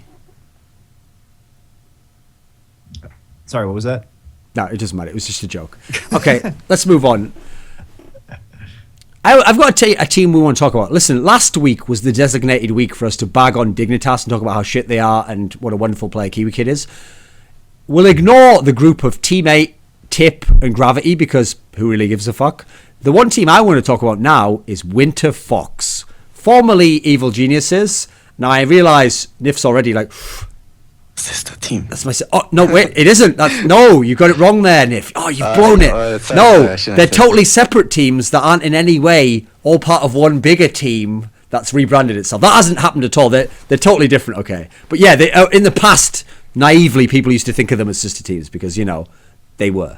Now, when they were this new team, Winterfox, people had high hopes for this team, Monty. People thought like they're going to do well. At the moment, they're on like a 2-4 record. What do you think of this team and their chances overall? I think you thought they'd do all right? I mean, well, what is all right? Maybe like not relegated, possibly. Monty, you're what... Let me let all the fans in on a little pattern that I've noticed, because that's one of my skills, okay, is noticing patterns, identifying them, asking what could cause a pattern. So what Monty does is he has his 2 or 3 favourites. They're the ones he puts on Main Street. He puts them out front. But he always has like a third or a reserve pick that he keeps in the back in case of emergencies. So in the past, it was KT Arrows when his KT Bullets were going on. Then once KT Arrows came to the forefront, he had the Jin Air Stealths sitting in the back there. Now he's got Jin Air sat in his pocket over here. Over in NA, he always had Altec in his back pocket. Another pattern there. Yeah. Thorin. Okay. Notice that all of the teams that are in my back pocket eventually become top teams. Yeah. Okay, and Altec was in your back pocket. You remember that? Yeah, Altec is good. Yeah, do you remember that famous chart hit? I've got an Altec in my pocket. Yeah, but the thing about Winterfox and why I was never really backing them is that I don't believe in. Well, first off, they're having so many visa issues right now with their coach and their support player, and second off, I don't agree with the changes they made to the team in terms of like bringing in Helios's brother in the top lane. I didn't think that was going to be successful at all. So they've got a Korean coach though. I thought was going to be competitive at the highest levels of the LCS. But Korean coach? They have a Korean coach? Who's a former player. He's Korean? I guess. He's a coach and he's Who's Korean. the coach again? Have they actually Imagine or some shit, wasn't it? Know. Wasn't his name What? like Imagine or something? Or is that the name of the support player? Wasn't That's it? their support Wasn't it player. the guy? Wasn't it a guy from like Samsung or IEM or something? Which team was it he's from? I think it was IEM, wasn't it? Wasn't it Paragon? Am I mixing everything up here? Wasn't it Paragon who was their coach? I don't know if they've announced it yet. Well, I'm saying it. So Thorin leak report. That's just what I saw. I think I even saw it on Leaguepedia or something. It's not even like inside info that I'm revealing here. Okay, I'm going to look it up on Leaguepedia so we can actually talk about this maybe. I mean, you've already blown it at this point. Your face, you've given a double poker face. Yeah, it is. It's okay, it's so listed. former It's AD carry. It's Paragon. Yeah. Now, Monty, at this point, even though he's Korean, I'd like to insert my joke about how you wouldn't want Doublelift to be the coach. Like someone who's essentially their skill is mechanics and last hitting, you wouldn't have them be your coach. But if he was Korean, now that's another matter. Okay. Well, I mean, they said he's quite helpful. They were working with him while they were here in Korea, boot camping and stuff like that. So obviously, I don't know. I mean, no team would just say that people were helpful on their team. I mean, I guess what we need is Rekkles to join the team, then we'll find out the real story like a couple of weeks in. So as for how that's going, but anyway, they're having trouble getting him out there, as I understand it as well. So, but I think even when they get those players out there, they're still not really going to be competitive within the top 3 teams. Let's say they'll probably finish, I would say, middle of the pack once they finally get all their pieces in place. Maybe like sixth maybe, or 7th, 5th if they're lucky, I guess. I don't know. I actually feel like that middle pack is going to open up, okay? What's going to happen is Dig is going to go bottom, Coast is going to be bottom, Teammate's going to be bottom. Those three can decide amongst themselves who's at the bottom. Then it'll be like Tip will be just above them. Then it'll be like Gravity and Winterfox. It'll be the next pairing. And then after that, the top four is on their own echelon. Like, which of those teams down there is going to be as good as TeamLiquid, Cloud9, TSM, CLG? And it's going to be an echelon emerge, you know. Yeah. I agree with you. And I think Cloud9 will bounce back eventually, but whether they'll ever be... I don't know if Cloud9 has it in them to actually win this season in NA. With how High's doing right now, I just don't see them making it through a best of 5. But Monte, they've made it to the finals of all the other ones, therefore they'll make it to the final of this one. That's how logic works in the West, right? Well, I think that you can't deny the precedent that they have had strong tournament runs or like playoff runs in the past, and that they are a team that is very well suited to best of 5 formats because they do adapt well on the fly. You can't take that away from them. But I just don't see it as likely this time around with some of the other competitors in the scene. I've got a bold prediction for you. I think this will be the season where Cloud9 win the least amount of games. Do you see what I did there, Monty? see what I did there? Last season they won 18 games, I think, Monty. I don't think they'll even win that many. I think they'll even get close to 18, you know. Format jokes. That's what we've come down to. Nyph, what do you think? Okay, we talked about like CLG, TSM, all these. Do you think any of these lower teams, is there one of them that you've looked at that like actually maybe like, are we underrating any of them? Is there one that looks good? Like maybe they could actually make a run into the top 3 or something? So we've got like Teammate, Coast, Team Impulse, Gravity Gaming, Dignitas, Winterfox. Are any of these teams that caught your eye? Maybe Winterfox if they get their full roster. But I don't think any of the other teams will get top 4. It's really hard to judge if you haven't seen it, but yeah, I would only say Winterfox could be maybe good, but I think the top 4 would be kind of decided already by TSM, like the 4 you named already. And then I could see them, and then all the other teams. What did you think of TeamLiquid? Because you know how hyped it was that Piglet was going to come in and they'd have this super strong bot lane. And what do you think of TeamLiquid overall? Actually, I think it's the same problem as what we talked about HUK, that they're just a communication issue. And then you can see it, like Piglet's ending up playing Wayne, doing his own thing. It's AD carry. It's kind of odd. And I don't think teams with that will win, like will win the week or even be top 3, actually. Do you have any concerns about TeamLiquid after what you've seen, Monty? I actually liked them in the first week with Cave when I connected as well. So Nyph confirms Keith better than Piglet. Okay. Piglet has such a high playmaking upside that you can't really deny that. And of course, there are going to be some road bumps. I think them losing to Dignitas this week was super questionable. Kiwi Kid did have a good game, surprisingly. Hey, even a blind squirrel finds a nut eventually. It's true. But Thorin compares Kiwi Kid to blind squirrel. Outrage. More 11. Okay, keep going. I think that they will stabilize in the long run and actually prove to be a pretty tough team.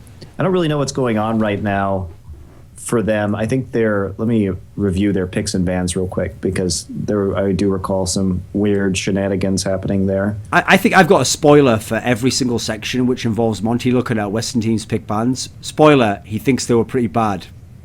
No, that's not true. I think that generally Europe's pick and ban phase isn't too terrible right now. I like what SK is doing. Yeah, and beyond that? I think TSMs are okay. Okay. Yeah, TeamLiquid first picked Annie. Got to get that hard engage. And they gave up Jarvan and Ari on 5.2. Yeah, they're not even viable champions. Come on, Nyph, you got any comments on any of these picks? What do you think? Yeah, I think that game they had really questionable ban and pick. think both Jao and Ari are really strong, probably top tier champions, which you can just first pick. I think the other game against Ghost had a much better pick and ban phase. Yeah, they had a good pick ban against Coast. That's true.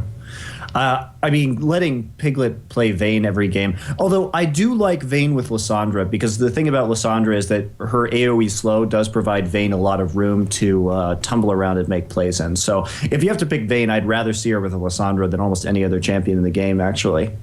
Don't you think Kalista does kind of the same as Vayne does, but is like slightly more utility and is stronger in lane overall? Yeah, sure, but Kalista was banned that game, so... Plus, Callista lets you throw your support into the enemy and run away. Yeah, you don't save your support. You can't do that as Vayne. You can't just like throw your support in like, there you go, die. I'll make it out there. I'll live for both of us. You can't do that on that. What do you think overall about? Okay, when TSM had the lineup they had at Worlds, Nyph, I'm guessing like, did you get to scrim against them at all?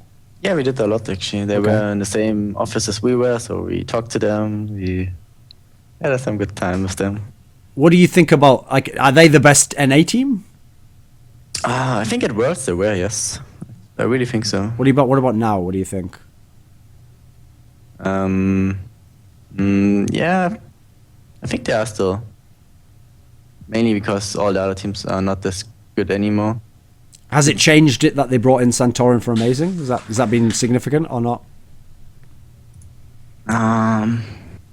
No, I don't think it's too much of a change. I think Amazing was maybe a bit more aggressive early game, and Santorin plays a bit more control style right now. But I don't think it matters too much for them. Let's all agree to completely alienate all of the people from North America watching the show right now, okay, Monte and Nyph. What we're going to do is, you know where we took Western teams and matched them up against Asian teams and put them in the list of like who'd be below who and who'd beat who? Now let's take NA teams and match them up against EU teams and ask where they'd be placed and where. So Monte, start us off. NA teams versus EU teams. Who would be Monte's little list? Like what, you want a power ranking? Yeah, rank it by power, Monte. Power rank the fuck out of that shit. SK, Elementz.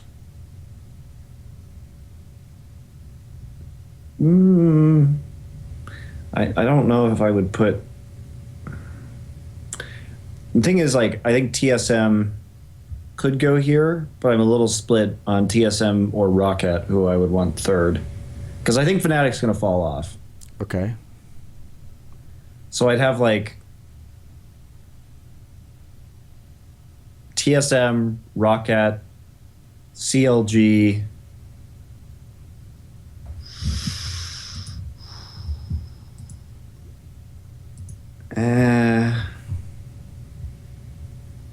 I guess, like, Liquid. Let's see, Liquid's performance right now is worse than FNATIC's, but we'll just say Liquid. No, we'll say FNATIC Liquid. What's amazing about that is he's simultaneously managed to piss off all Americans and everyone in Europe who likes FNATIC, but at the same time, the skill, I didn't even know he could do that. I thought it would just be North America who got pissed off. It's incredible. Okay, Nyph, what do you think of some of these placings? I'm guessing yours would be a little bit different in some spots. Okay, wait, is it for right now or yeah, just right for now. the end of the season? Well, either. You tell us what you want to do. It's up to you. You can be bold if you want. You can go into the season.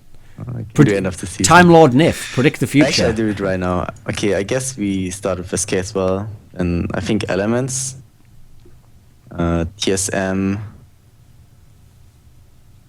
Wait, what was the other NA team? CLG, Cloud9, TL. Yeah, I think CLG.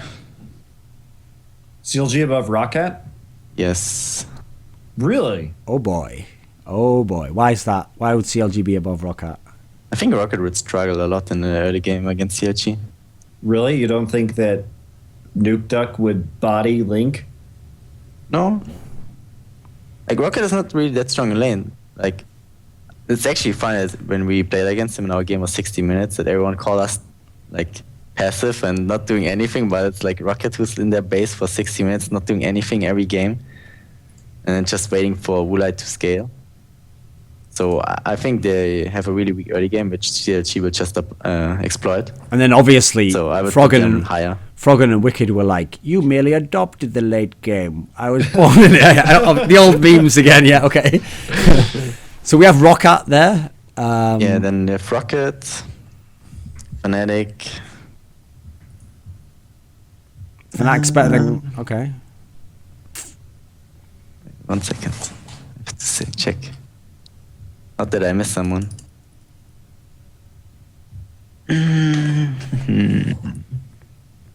I guess Cloud9 then. So I think they're still better than other teams. Okay, let me ask you a bold question then, because so far you've both said SK Gaming first, and it was like that was an easy one to do. Okay, if we're talking about falling off, teams rising up, all the rest of that, is there anything that we can look at in SK now, like a crack that could be a problem going on, like that, like they could maybe not drop off, like they're going to go to the bottom of the league, but they could drop to like second or third, or they could lose games, or maybe they just won't be the best by far. Are there any cracks that you can spot, Nyph? The only thing I could imagine... I mean, they've only played 6 games. It's not like they've played 50 games, you know? What do you think? I think the only thing that I could imagine if their bot lane will have some troubles. What do you mean? What do you mean some troubles? What kind of troubles? Happens against the HGK game, so yeah, one part feeds or something. Okay. And then there might... Monte, are you listening to this shit? Nyph actually constantly trash talks. He just does it in a very polite manner and using the correct... So it doesn't sound like trash talk. No one except me. I'm just sat here like, my God, man. Because I've got like a dictionary of what this shit means. He suggested one part of the bot lane was feeding Monte against the worst team in the league. Holy shit balls. EU are all toxic. They were right. Rito was right. All is forgiven. Literally. I was wrong. Okay. Yeah, well, that's the crack, is if the bot lane kind of crumbles a bit. Yeah, I think if the bot lane will crumble, and then when people will figure it out, I think they will stay first probably because they have such a huge lead already. And I think in a short season like this, where you just have 18 games, it's really hard to climb on the top again or fall because you have just such a huge advantage already. What do you think, Monte? Are there any cracks those individual games more impactful? I'm still best of 1. Yeah, but would you rather be in China where you have to play like, I mean they play 24 games. Now they do have the largest league. To be fair, they do have 12 teams. So I believe they play 44 games actually, Monte. Well, no, each 24 games per week are played in the LPL. Oh, okay. But I believe each team plays something mad like 44 games. Yeah. At that point, because the reverse problem is like a lot of these teams in LPL, it's really difficult to tell how good they are because they don't seem to care or be playing super seriously a lot of the time because one loss is really kind of irrelevant to them. So I actually I think that 18 is a good amount of games for a season. Now, if it was 18 best of 2s, that'd be fine too. Right, you'd be playing double the number of games, but the series would still be equally as impactful. Yeah, I would like this more, but it's hard to say what's better. I suppose that's nearly the same as China. That's nearly the same as China, actually. 18 best of 2s would put you at 36 games, and because you have 10 teams in the league instead of 12. So yeah, this is pretty much the same system as China. I recant my statement. 1 best of 2. You only play each team once, best of 2. That's exciting. I mean, we're more than a third of the way into the season in LCS so far. The split. Right.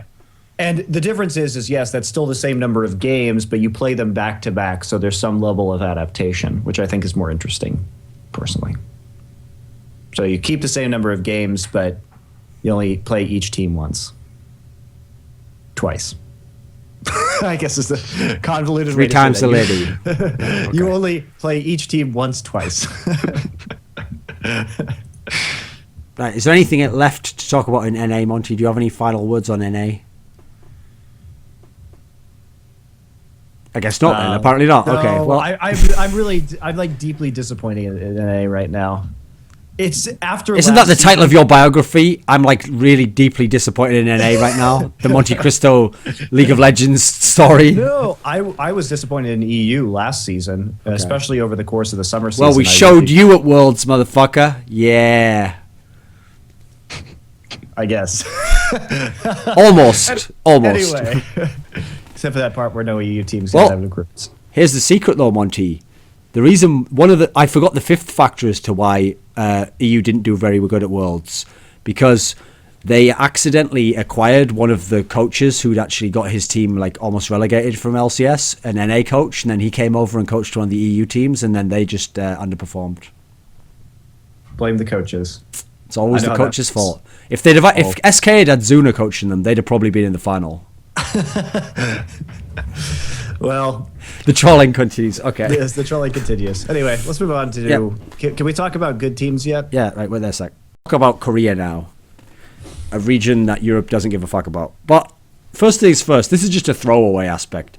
But what did you think, Monte, of the fact that apparently in the West we're just not allowed nice things? Like in Korea, they're even having like a 1v1 tournament of like every player from fucking every position. So like Space is playing Mad Life. Like I don't even know what that is. Like Faker's playing, like Trace, Shy. Of course Flame has to have left fucking Korea now, so I can't even watch him just like dumps everyone 1v1. No, anyway, what do you think of this 1v1 tournament? It sounds cool, right? It's better than like Best Riven NA or whatever the fuck we have in the West.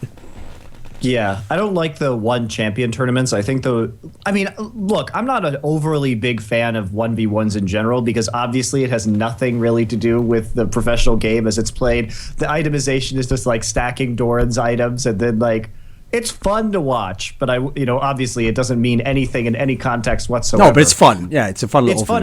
It is fun. It is fun to watch. It's like an all-star game of environment.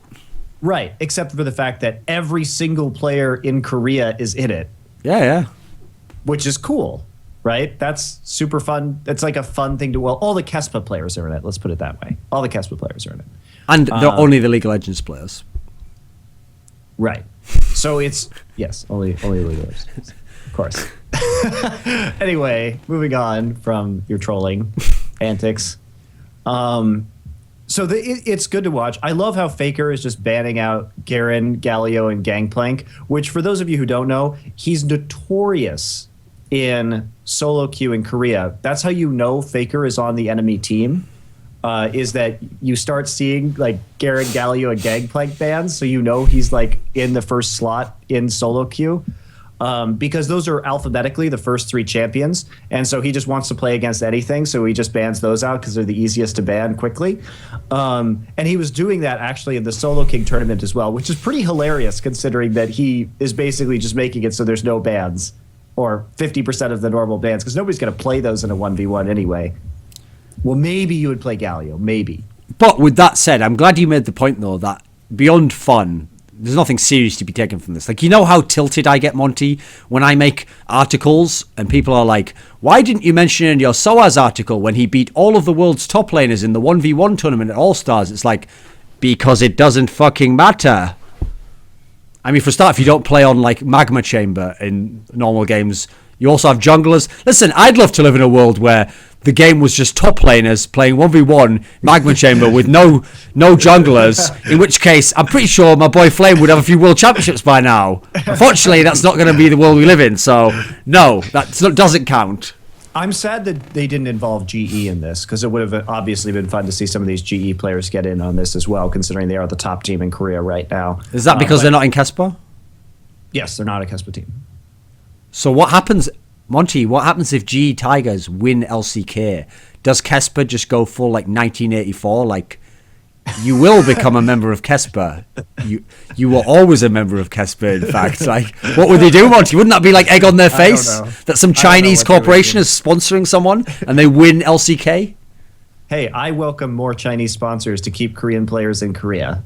Hey, fuck Korean teams. How about some Chinese sponsors for this show? How about that Summoning Insight thing disappears and we have like some kind of Chinese chicken thing, like that KTV karaoke brand? Do you TV? Yeah, please get it all. Give us a streaming deal. Get it all on. I love it all. I even did that article about Apto.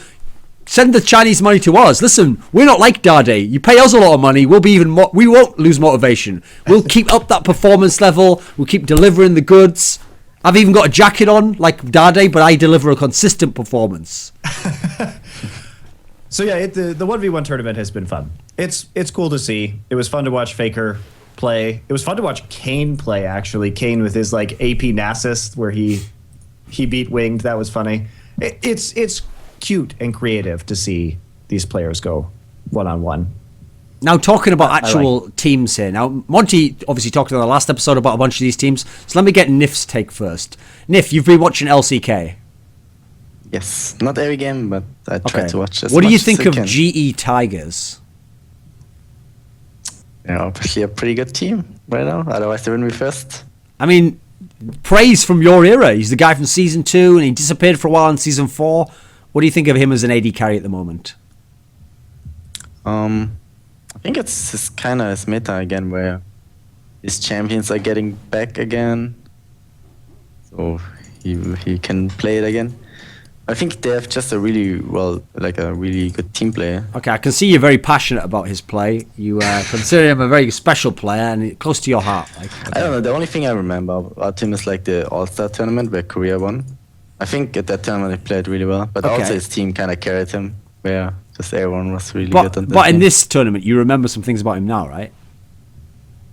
Not too much actually. I see him playing Cockman. That's really impressive because you're like blowing my mind right now. This is a great example, Monte, of why don't ever listen to what foreign pros when they say they watch LCK or OGN, right? They watch it in the same way as you idly watch a soap opera in the background. They don't pay attention even to their position, their lane. Like he just said there, like I think I sort of saw him every now and then in some games. Prey's been getting like fucking like 13-2-9 stat lines and just going into team fights and winning them like 1v9 style. Like you didn't notice any of that? I said I haven't watched too much yet. I have been kind of busy here. Come on, Monte. Have you just incidentally noticed Prey's play in LCK this season? Incidentally noticed it? No, Yeah. It's been quite obvious. In fact, it's been one of the highlights of the team. It's not really incidental. Monte thinks Prey is way better than Forgiven. True or false? What? True or false?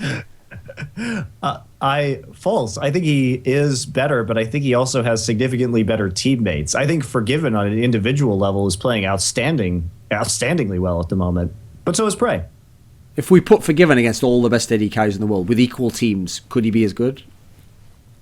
I think he could be, yeah. I think Forgiven is really a very good player.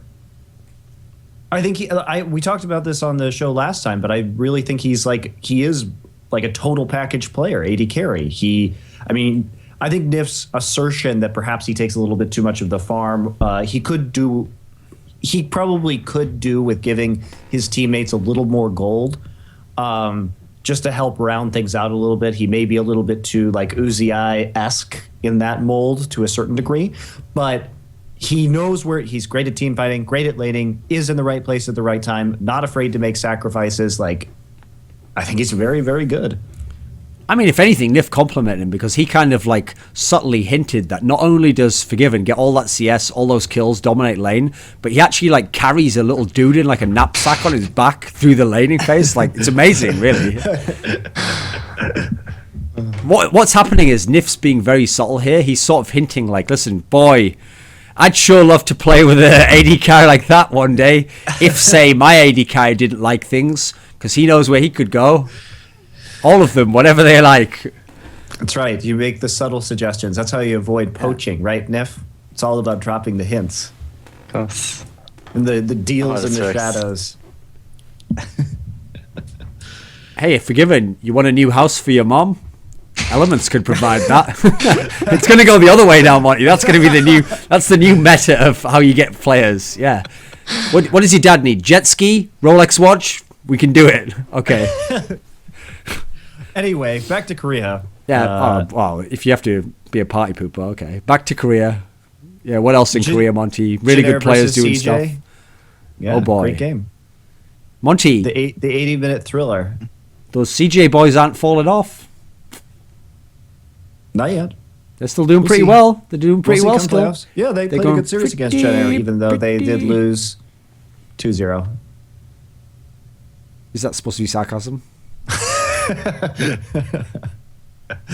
So yeah, no, CJ and Jin Air did play a good series this past week, and CJ did do well. I still think they have really bad pick and ban problems, but they're playing well with the champions that they managed to actually get through pick and bans, even if they can't play all of the top like OP champions in general.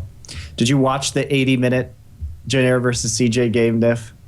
No, I actually didn't. Actually, I only watched the first weeks a lot, and then I kind of stopped for some reason.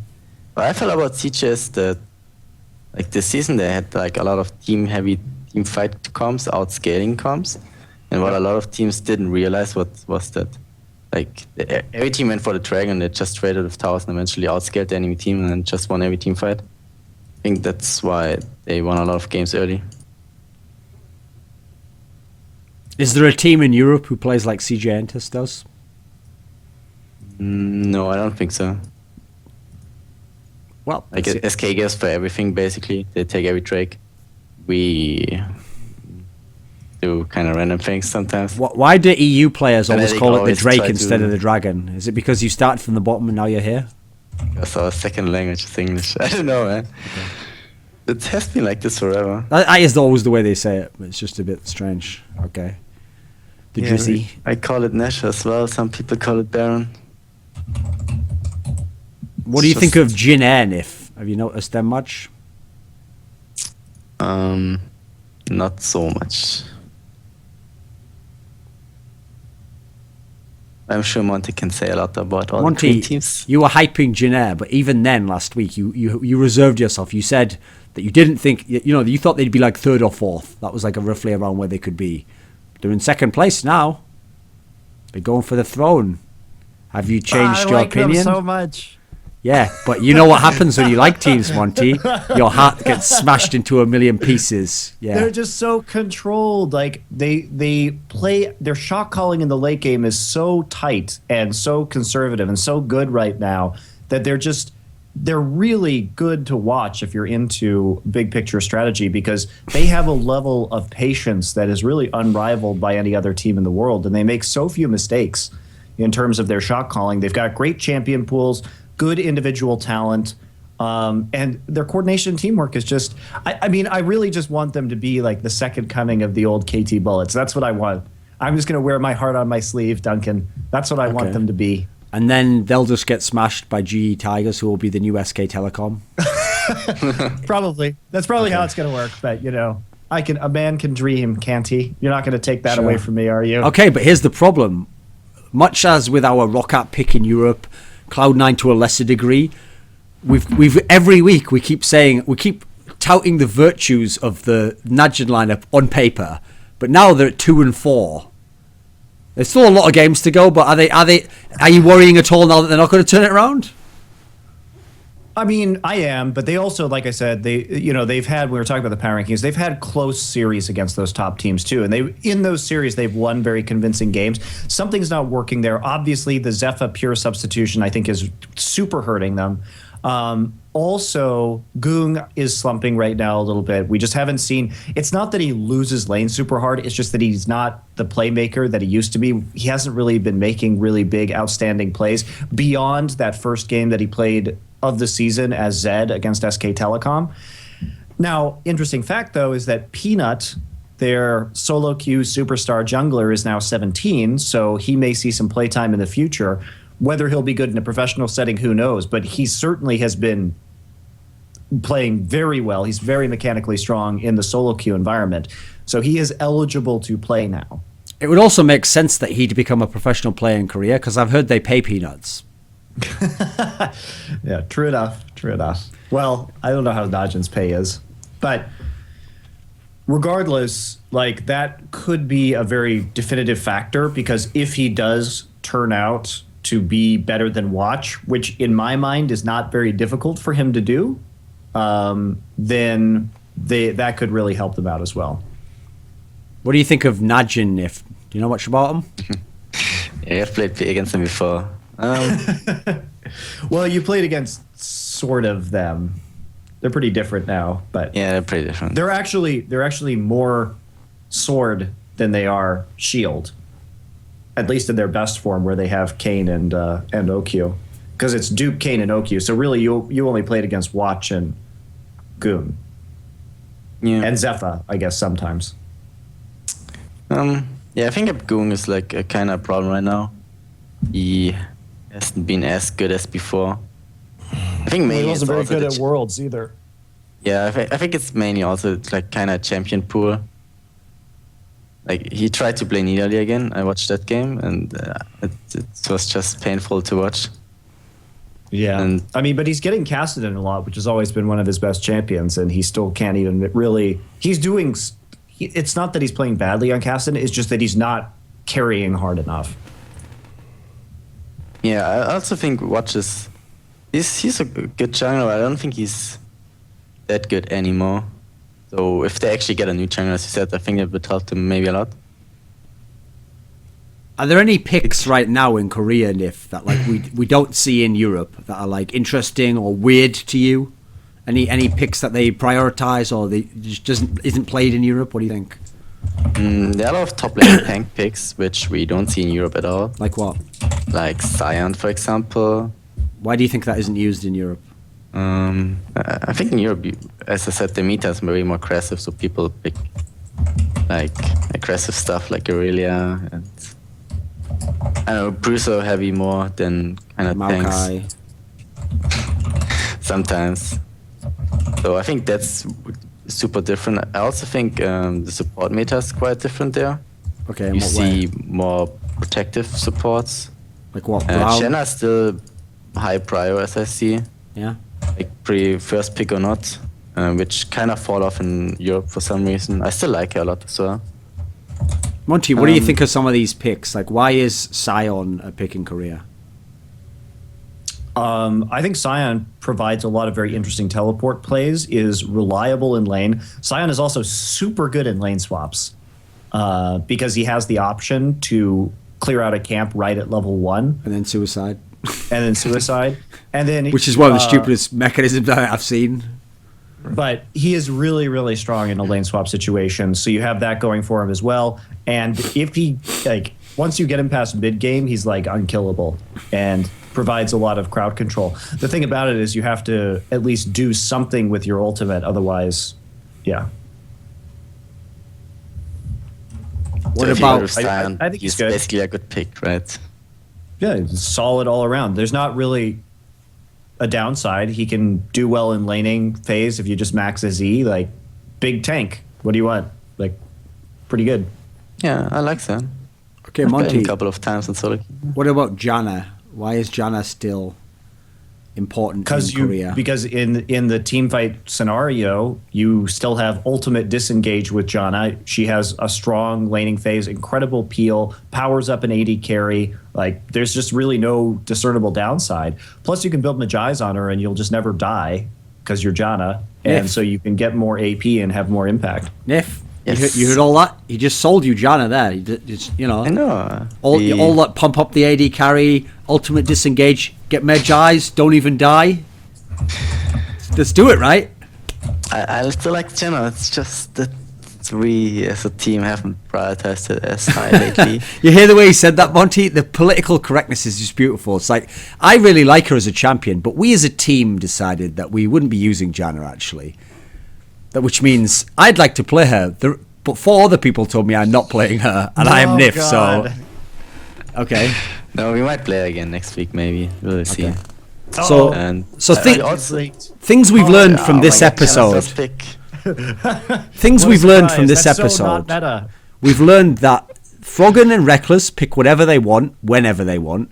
Nyph sometimes has to play mid lane and top lane champions in support role, and if Nyph really likes a champion who has no discernible downside, then unfortunately he gets democratically outvoted. Which is weird because there's also the paradox in Alliance of the fact that he has solo lanes that like to counterpick, but for some reason they won't just first pick a support Janna, which is good in literally every situation in League of Legends. What's up with that? This is such a weird paradox. Won't first pick support. Even really powerful all-use supports, but also will not first pick power picks in the mid and top lane. Does Elementz just hate power picks? Do you just hate champions that are like OP? I think they just hate Nyph. Like, are you trying to like give yourself a handicap when you play against other teams? Like, what is going on? Maybe this is the training weights. I'm trying to put it together the logic here of we need solo lane counter picks.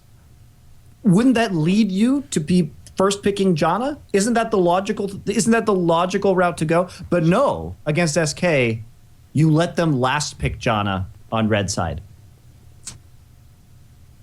I think you got outpicked really hard this game. I think this is the secret strategy, Monte. They train on hard mode. They train on the most difficult mode. Then at Worlds, they go into pick ban phase versus GE Tigers. Everyone's like, oh my god, GE Tigers is going to win. First pick, Nyph comes in. Well, Wicked, obviously. He first picks Janna. They last pick all the lanes. And then there we go. They counted everyone. It's the ultimate strategy. Alliance Elementz wins Worlds. Rekkles dedicates his trophy to his fallen comrades who were in Challenger, in Origin. And what else? I mean, we're in a fantasy world at this point, so anything can happen. Reginald becomes like the number one philanthropist in the world, gives all his money away to charity. I don't know. Starts complaining about the team environment while hoisting the trophy. Rekkles complains that winning Worlds with Elementz wasn't quite what he'd expected, and he's a little bit disappointed in how they won. And I really thought that this is going to be a lot better than it is. Hilarious. And then one victory cigar just gets way out of control. Okay. There won't be any victory cigars. It's Riot. It's Riot sponsored. Oh, that's true. Yeah. Okay. Right. Yeah, anything else? Anything else in Korea to talk about?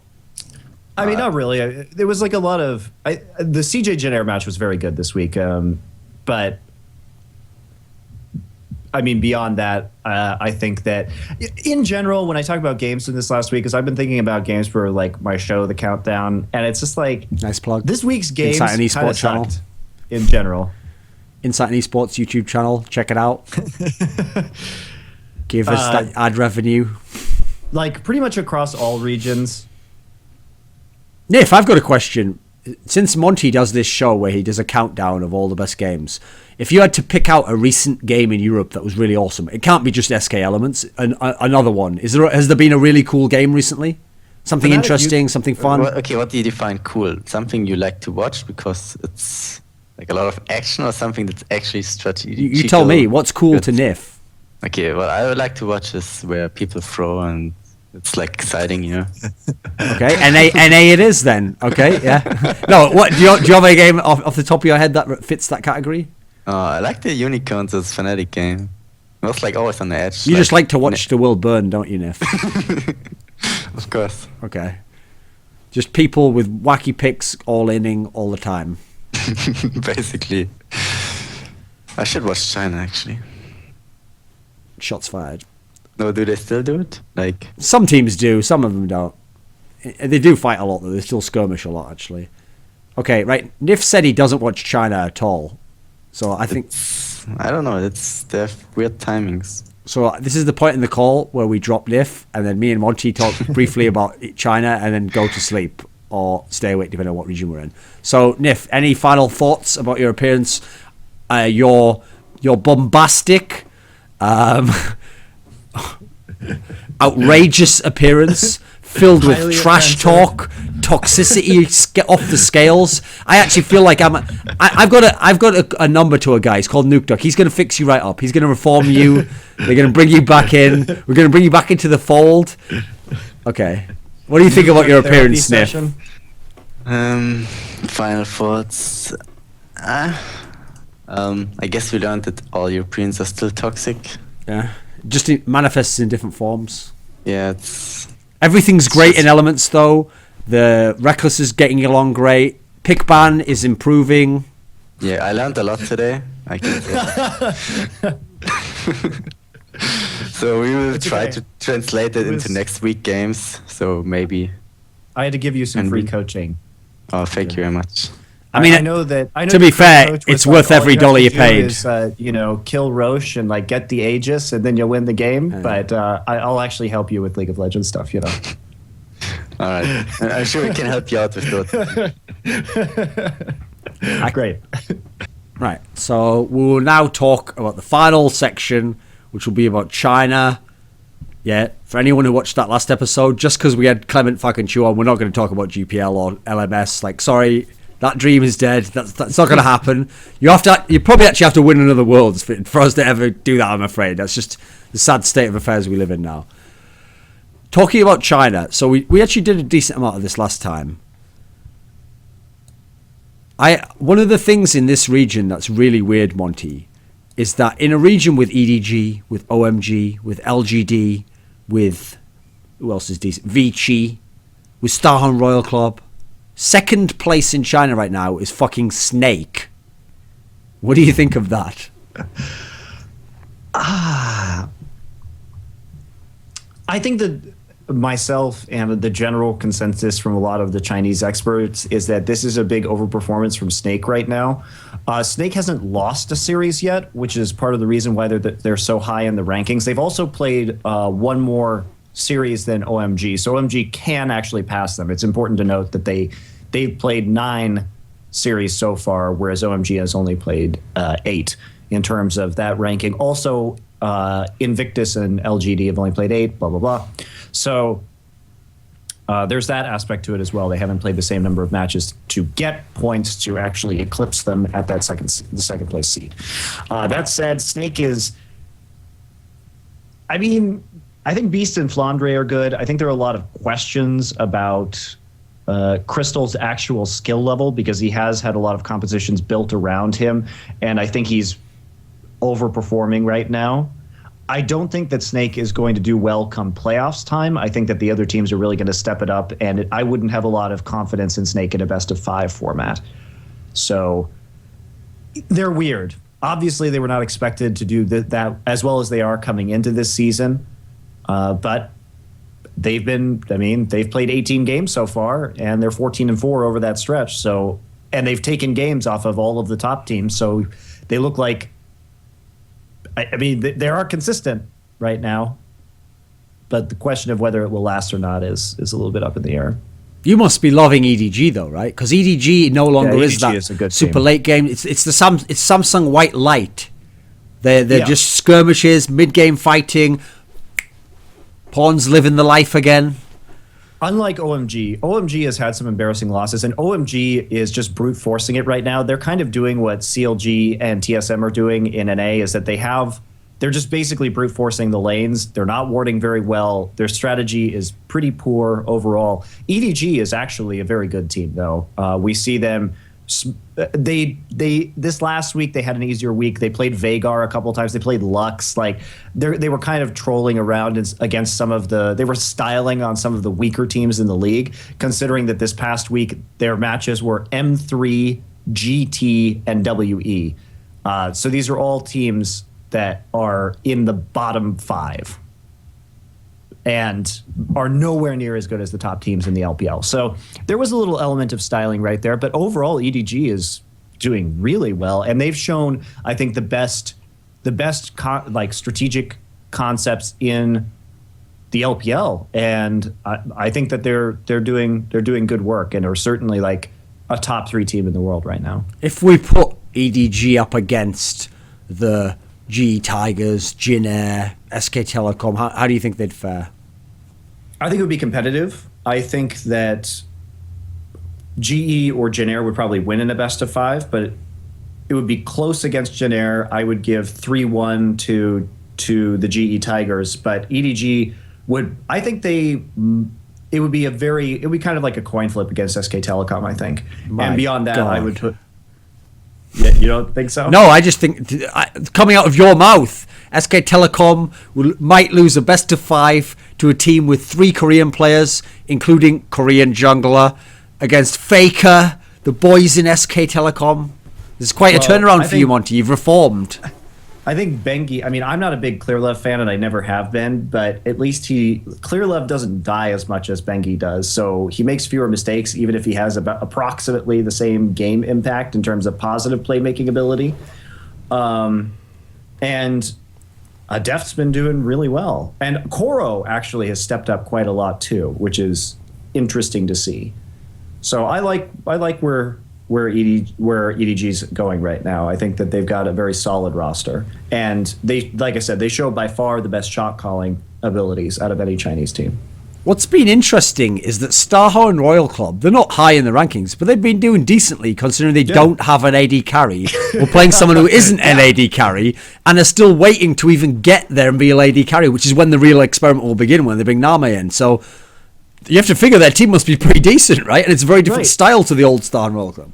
And Corn and Cola, now that they get more farm, have actually picked, they've shown that they can carry the team, which is new and exciting for Starhorn Royal Club. I think that they've improved, and not only have they improved, but they're getting more resources to demonstrate that improvement in terms of real item impact in the game.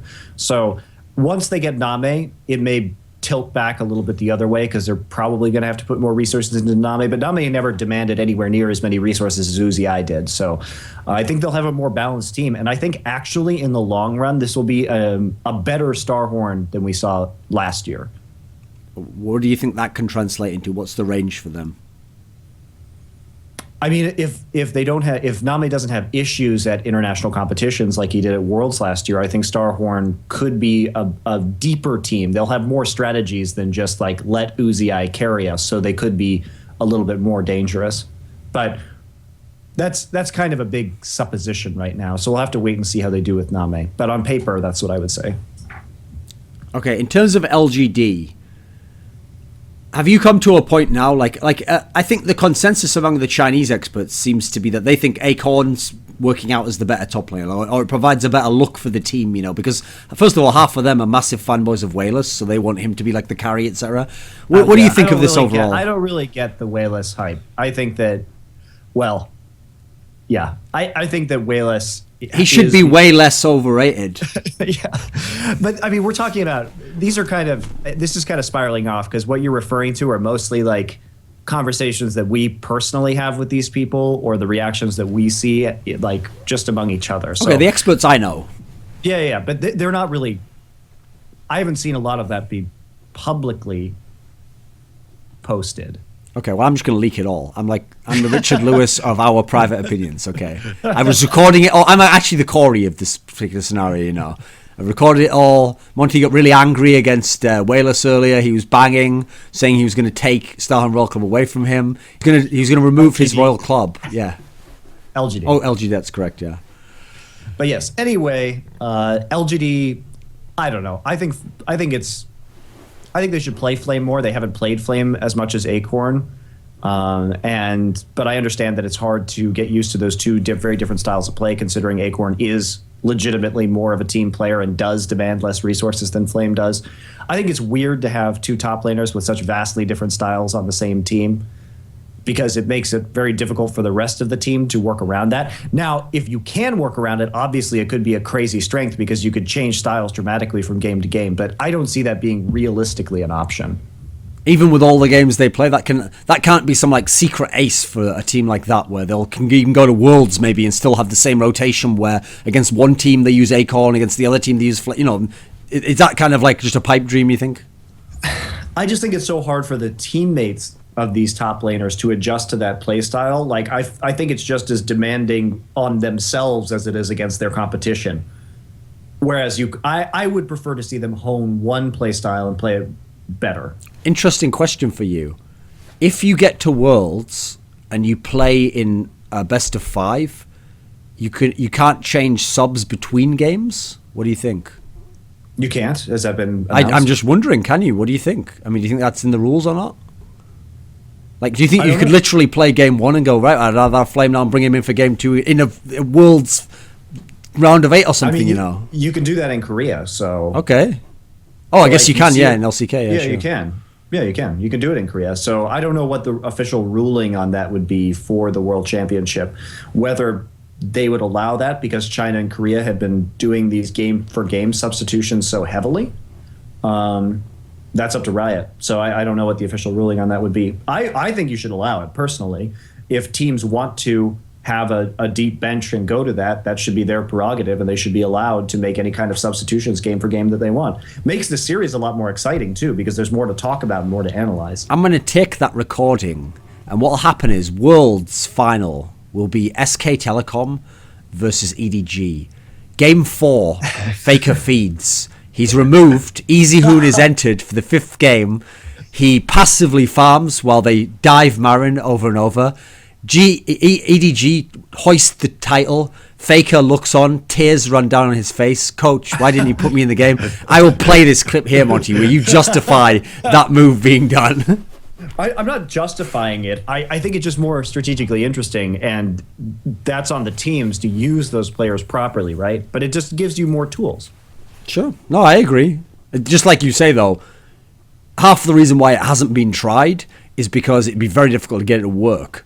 Like, put it this way, let's think even in the West, someone like Elementz or FNATIC or TSM, these teams could just go and snap up all the young talent and place them in and out of the lineup and have this player who plays this champion this game, and this one who plays another one. But it'd be super hard to get those lineups to be consistent and to actually have any kind of game plan beyond just having that guy in for this one situation. You know, you'd probably be better off, even with more limited by having only 5 players, by just keeping the same 5 and getting them all to be really on the same page, wouldn't you? I mean, that's my feeling as well. That's why I was arguing for using Flame instead of trying to go back and forth between these styles. But if somebody can make it work, then whatever. I haven't really seen somebody who's made it work yet, though. I will say that. But in theory, it could. What about when Frost kept moving in those mid laners in and out? Oh, God. Good times. I would say the only team that has been doing well with roster swaps has been Jin Air. But I mean, it's AD carry. That's not... AD carry is the most plug-and-play role that exists in League of Legends. Does it not concern you that after all the hype, after you were loving the stealths, that Captain Jack is now shanghaied out of there? I think Pilot's really gotten much better. And he played the last series really well. He played both games against CJ. So this is the end for Captain Jack if he stays on Jin Air then? No, he played really well. He has been playing really well. Maybe it will be the end and somebody else will pick him up, but I think both AD carriers have been performing at a high level. Captain Jack to SK Telecom. That would be wild. I think Bang's a more suitable AD carry for them, however. SKT's problems are in the jungle, really. Captain Jack to CJ Entis. Hey, Space has been doing well this season also. Captain Jack to KT Rollstar. There you go. Captain Jack to Alliance. Might as well, right? Yeah, why you not? mean Elementz? No, I mean go back in time. If you could take him back then, maybe that would have changed everything. No, anyway. I think that's pretty much everything. We've covered it all again. Another fucking super long episode. Actually pretty good though. Like I say, I like the fact. It's when I realised that Nyph actually was hella trash talking, but through the most polite prism of just like Germanness I've ever experienced in my life. Yeah, it was wonderful. Okay, go to the YouTube, Twitter, Facebook, if you so please. I'm not forcing you to. I'm not some kind of parental developer figure who decides how everything's done. I just like people to do what they want to do. Listen, I think every man and every woman has a purpose in life. They have their own inner spark, and they should follow that divinity in whatever ways it falls, including, if they should so want to subscribe to all of that stuff and give us ad revenue and make us more famous. That's just if you want to. If you do, then I can't stop you. So I'm sort of like a benevolent cult leader who, if you want to give me all our stuff and a Rolls Royce, then that's on you, you know. You just follow your own heart, whatever it tells you to do. And you know what it's telling you to do, fans. So that's the end of the show.